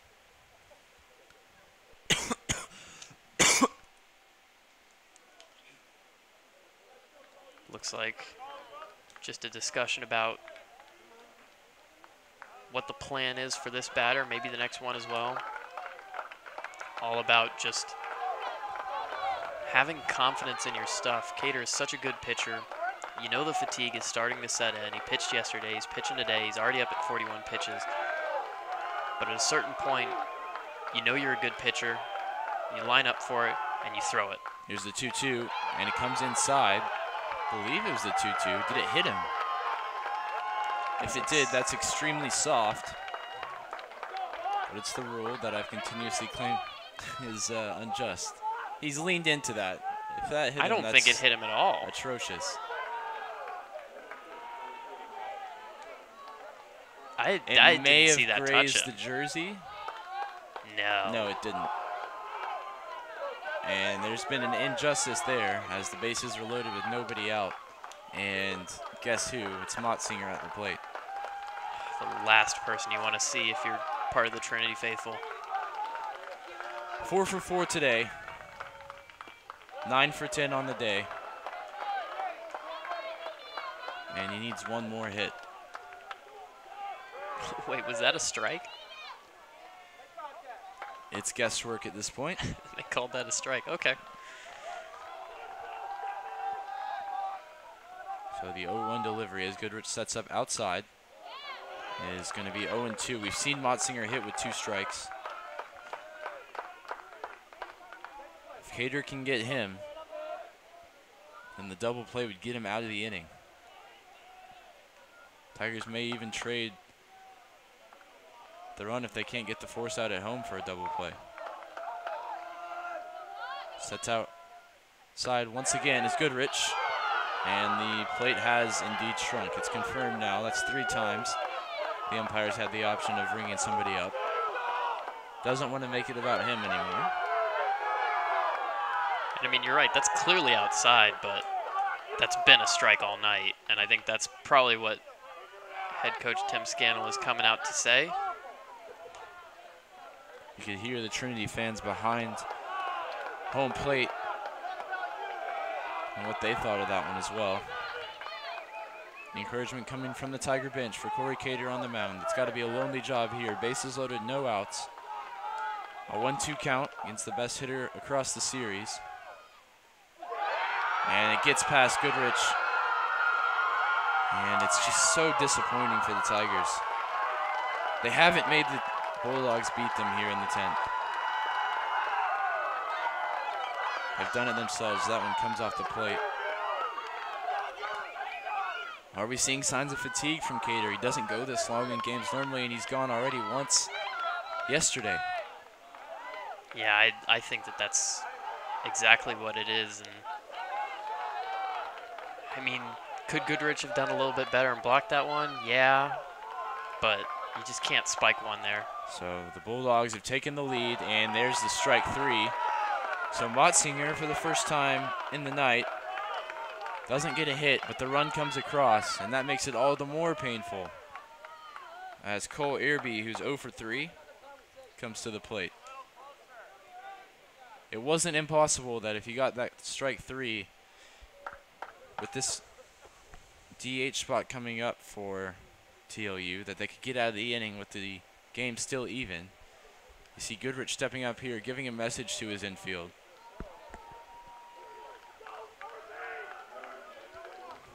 Wonder what the alignment will be. 2 up in the bottom of the 10th will be Bender, Johnson, and Wisniewski for the home team. They have to get there. Looks like standard alignment in the infield.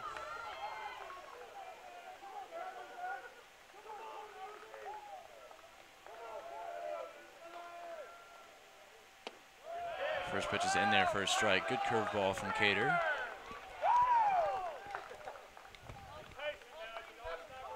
Spencer Brandt waits on base. He's been hit twice by a pitch, but yet to get a hit himself. The 0-1 fouled off, and Cater's got a lead in the count here, 0-2. Next pitch will be his 50th.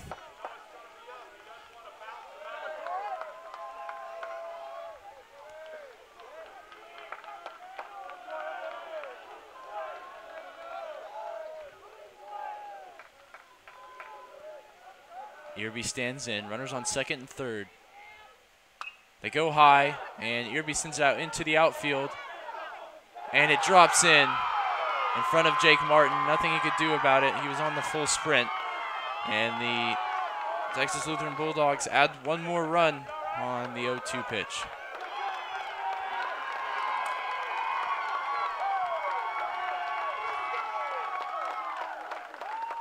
I think Jake Martin's confident this is going foul, and it hits the line. Yeah, I'm of the same opinion. You may have seen him laying out for it. So the Tigers find themselves down 2 runs once again. Jake Martin was the hero that allowed this game to continue into the 10th. The 2-run home run. Most likely won't see him up to plate, unless the Tigers really get something going. Spencer Brandt hasn't had much going for him at the plate, but neither had Cole Irby. So 8-6. Runners on first and third. There's a good block from Michael Goodrich, keeping the lead just at 2. Some solid defensive work.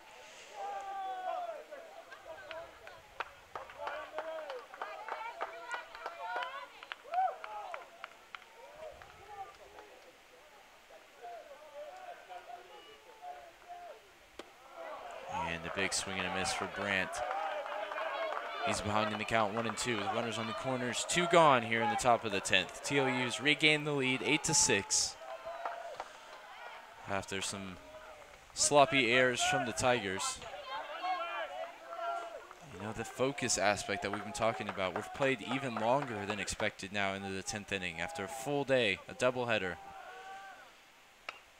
And this one should be playable for the Tiger infield. It's going to be a tough one, though, and they lose it.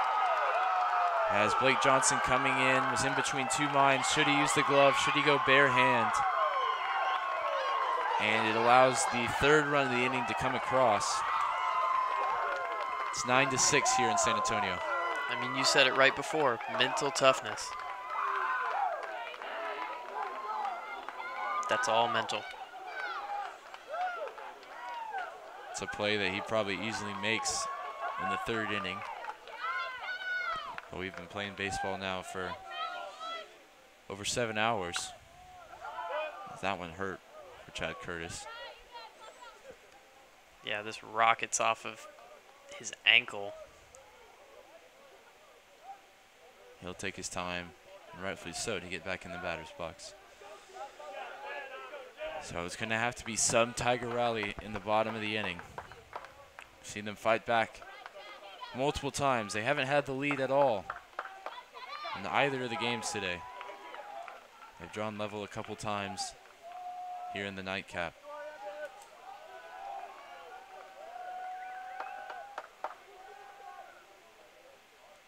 The 0-1. Again. Off, looked like the same area. That hurt me. So he's down 0-2, and he's in some pain as well.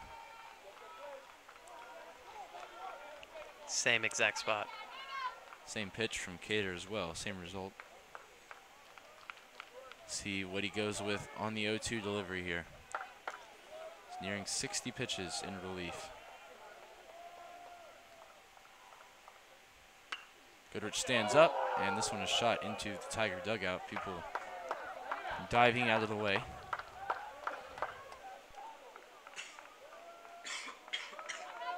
Oof. Through the legs of Cash Crane.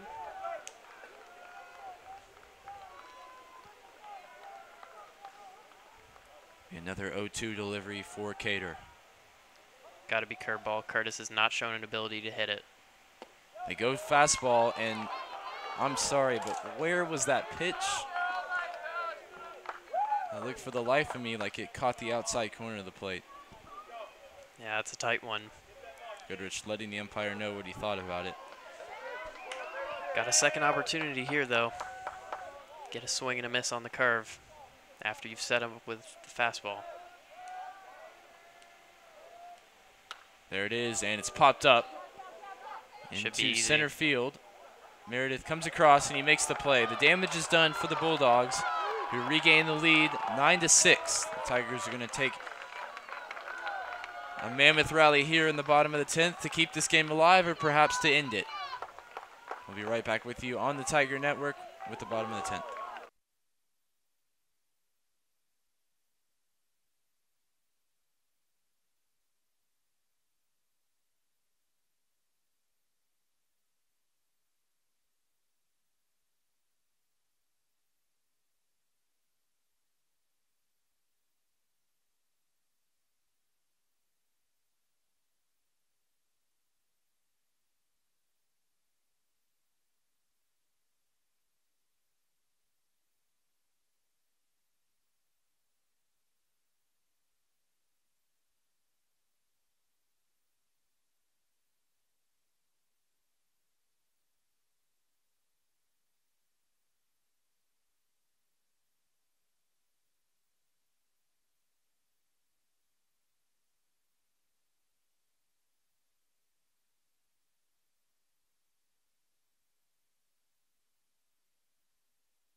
It's going to be Dallas Bender here as the Tigers need at least 3 in the bottom of the 10th. Top of the inning went horribly wrong for the home team. Chance for redemption here as Bender's first pitch swinging. Cameron Jones still out there. Added to the roster early Friday morning. And his performance in the bottom of the 9th shows you why. He's tasked with closing this one out for the Bulldogs, who would take the series. They'd be the first team to take a series from the Tigers all year. Coming in ranked number 8 in the country to the Tigers number 1. Big leg kick from Jones, and this one's going to get right to the second baseman. It's bobbled though. Can Bender beat it out? He does. The nerves, you could hear the nerves jangling from there. Second baseman Gardoni fumbles that one. And he just barely beats it out too, even still. You'll take a man on first though, and gives you a chance to get back to Morrison, who's been pretty decent so far. Blake Johnson, who will feel responsible for the 9th run. He bobbled the ball coming in on the infield grass. Interesting still, the Tigers haven't gone to their bench. Jack Von der Aar and John Tucker, notable names, not currently in the lineup. The freshman Blake Johnson rifles the second pitch well foul. And he's down in the count 0-2. Really honestly surprised to see him getting at bat. Especially with Morrison already in the lineup, he could play second base. Yeah, you could definitely do some shuffling around here. But it's got to be him here, down 0-2. Catcher sets up outside. Cameron Jones' delivery. He's fouled back. He does well to stay alive, but that was a hittable pitch. Just got to know your situation. That's all that is.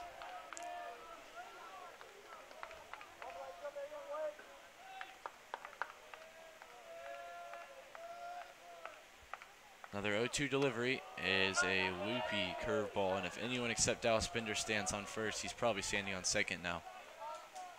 Well, the Tigers may not want to be risky like that with no outs. That one took its time in getting to the catcher's mitt.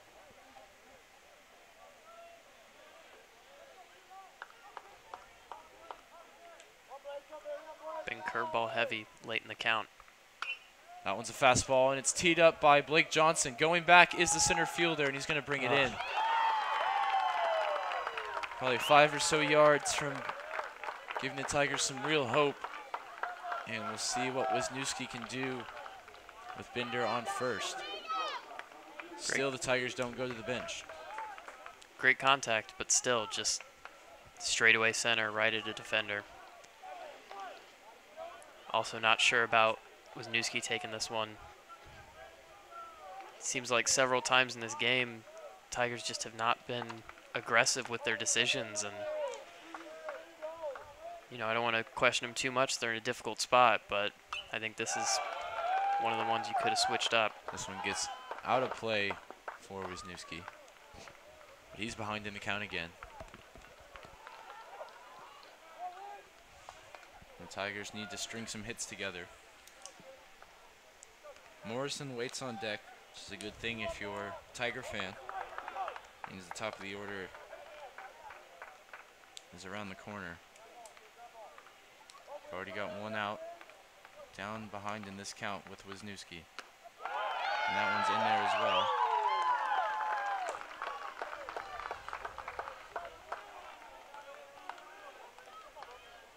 The pitcher, Jones, is an unknown quantity at the Division III level. Like we said, added to the roster just prior to the series. And he's making a name for himself here in San Antonio. That one just misses. I heard a distinct "yeah" no from the crowd, which I think just about sums up this umpiring. You like to ring him up early, and he's refrained from doing so late. And Wisniewski chops this one up. This could be it. fumbled, and the Tigers stay alive, at least momentarily. There's 2 outs now as the middle infielders both take their time trying to turn 2. Wisniewski was well gone by the time the throw would have gotten there. We are nonetheless headed on our way to miracle territory.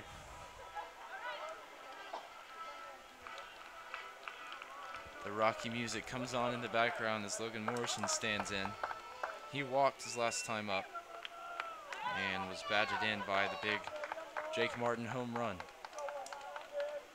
Wouldn't mind a repeat. Senior infielder hitting just under 300 takes the first strike. Who is this man? Jones has been unbelievably effective since entering the game. He's the ace that head coach Greg Burnett had up the sleeve. I mean, that's a great pitch. It wasn't called for a strike, but that is a great pitch, and Jones has just been pumping him in. He's got an easy delivery. This kid has something, man. The 1-1. Morrison cues off the end of the bat. He's going to take a play here, and the play is not made, so the Tigers stay alive. 2 on base now for Brennan Caraway.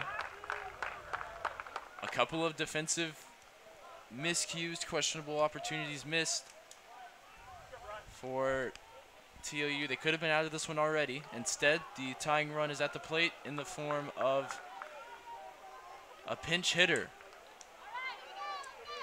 It is Brian Cardone, who came on to pitch and finish the game off in the day cap. Stash is back. Could he extend this game? He's hitting 300 on the season, a couple of RBIs to his name. First pitch comes in high. This Cameron Jones, he is human. He has to feel the pressure start to build as the base runners do as well. Second base is Wisniewski. First is Morrison. And Brian Cardone stands in. The 1-0. Another pitch comes in high. Could definitely be some of that pressure that you're talking about. Talk about pressure. Guess who's waiting on deck? Could it be Jake Martin? Could he get another look? Another chance to be the hero for this Tiger team. It's going to take something from Brian Cardone first. The 2-0. Misses. He is being wondrously patient. They said, Brian, go stand out there. And he has done it. 3-0 the count. No reason to swing. Make him throw a strike. And he does. Cardone doesn't think so. Could have come in a bit above the belt there. We're going to watch that one over.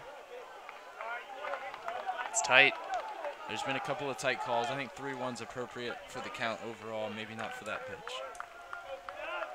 It's a fair way of putting it. And swing and a miss for Cardone, and the count's gone full. The crowd will be on their feet here with 2 strikes, 2 outs, 2 on. Everything comes down to the bat of that man, Brian Cardone. I don't know if I can watch. The 2 number 29s match up, and Cardone strikes out swinging. The Tigers fall after late drama. They tied it up in the bottom of the 9th off a Jake Martin rocket. And they were unable to do the business in the end. The Texas Lutheran Bulldogs add 3 in the top of the 10th, and that sees them through, despite double digits left on base for both teams. They combined for a total of 15 runs in the matchup between 2 top 10 programs in the nation.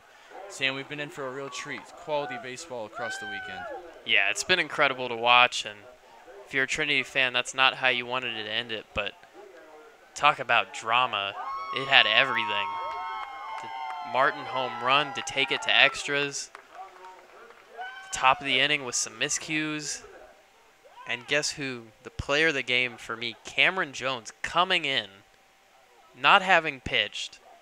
This guy comes in and puts in the performance of his life. If you're not giving the ball to that guy next weekend, I don't know what you're doing.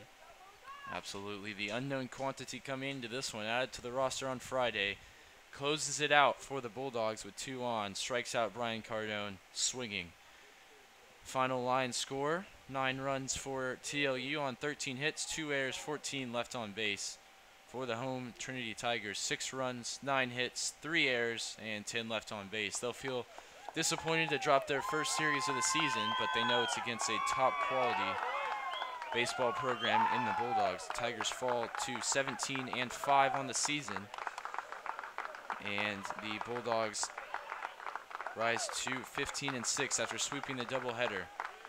We thank you for spending your Saturday afternoon and now into the evening and the night with us here on Tiger Network, where for Sam McWhorter, for Josh Moxajemba, for Taylor Kim on the replay, and for the whole crew on cameras and graphics, we thank you so much for joining us, and we'll be back on Monday with another matchup for you against the University of Chicago. Thank you. Have a great night.